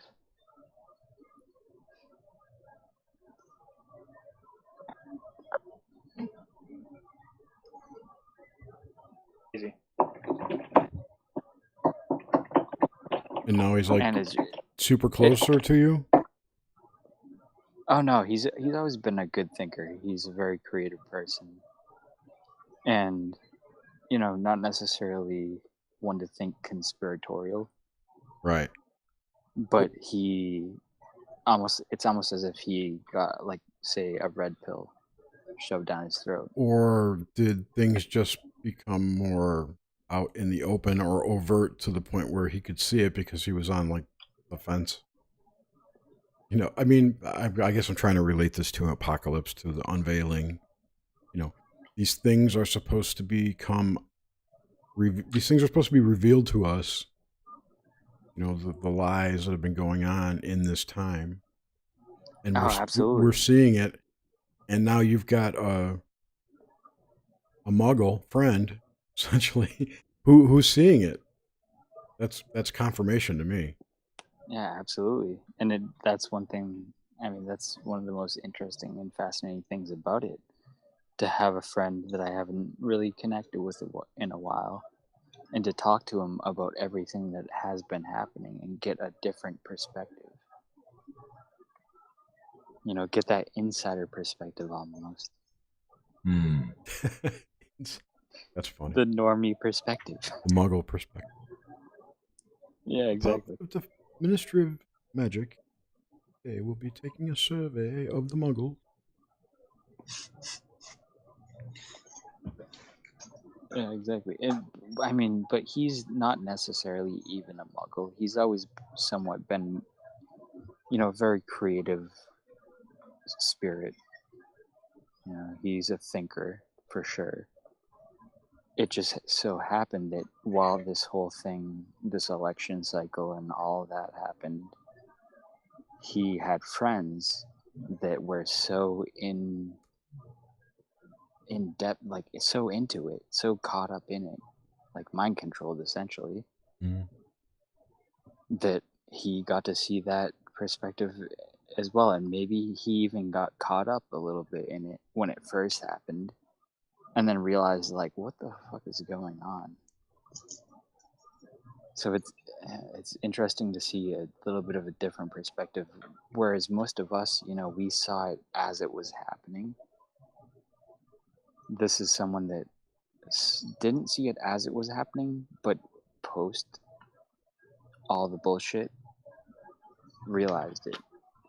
You could even look at it from the point that there was, from his standpoint, everything was over, yet these people were still fighting that war. I mean, that's the way I look at it. And that's exactly it. And now he sees it for what it is. He sees the bullshit now. It's almost like putting on the truth goggles or something. Yeah, you missed the beginning of this when I was talking. Right before I came on, my mother called me, and I was talking to her about. She called me to see if I was okay from the hurricane, which is nowhere near me.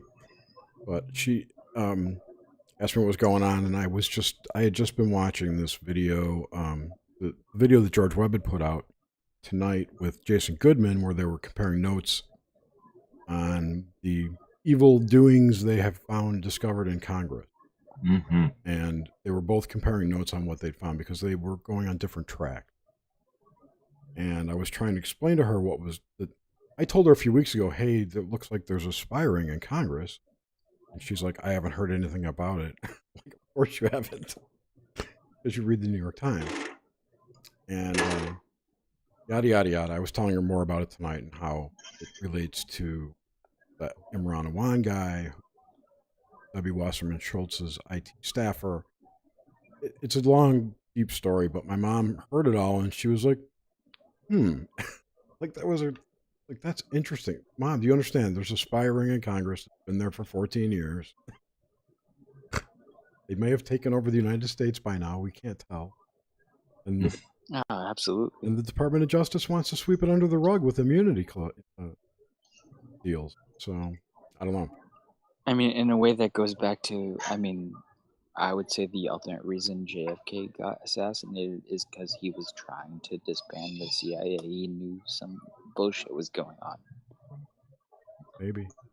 Right? I mean, or... I always thought that Bush Sr. killed him so he could be president someday. It was like some kind of skull and bones thing. Could be, dude. I wouldn't be surprised at he this point. He was in Dallas that day. I've heard stories that he was in the grassy knoll. Is the grass. There you go. Reminds me of the Ace Ventura joke. Again, it's more than was one thing. Before manscaping. Yes, it was.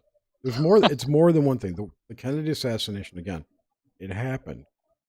However it happened doesn't matter. What's come out of it, though, the reverberations from that psychic event are what's important. Mm-hmm. And they're still happening. And they're still happening, of course. They're echoed in 9/11. Absolutely. Profoundly, I would say. Anyway. So let's take this offline. Thank you, everybody, for watching. You enjoyed this. Yeah. Yes. If you're in Florida, stay safe. Get the hell out of there. And be nice to each other. Don't fuck with them.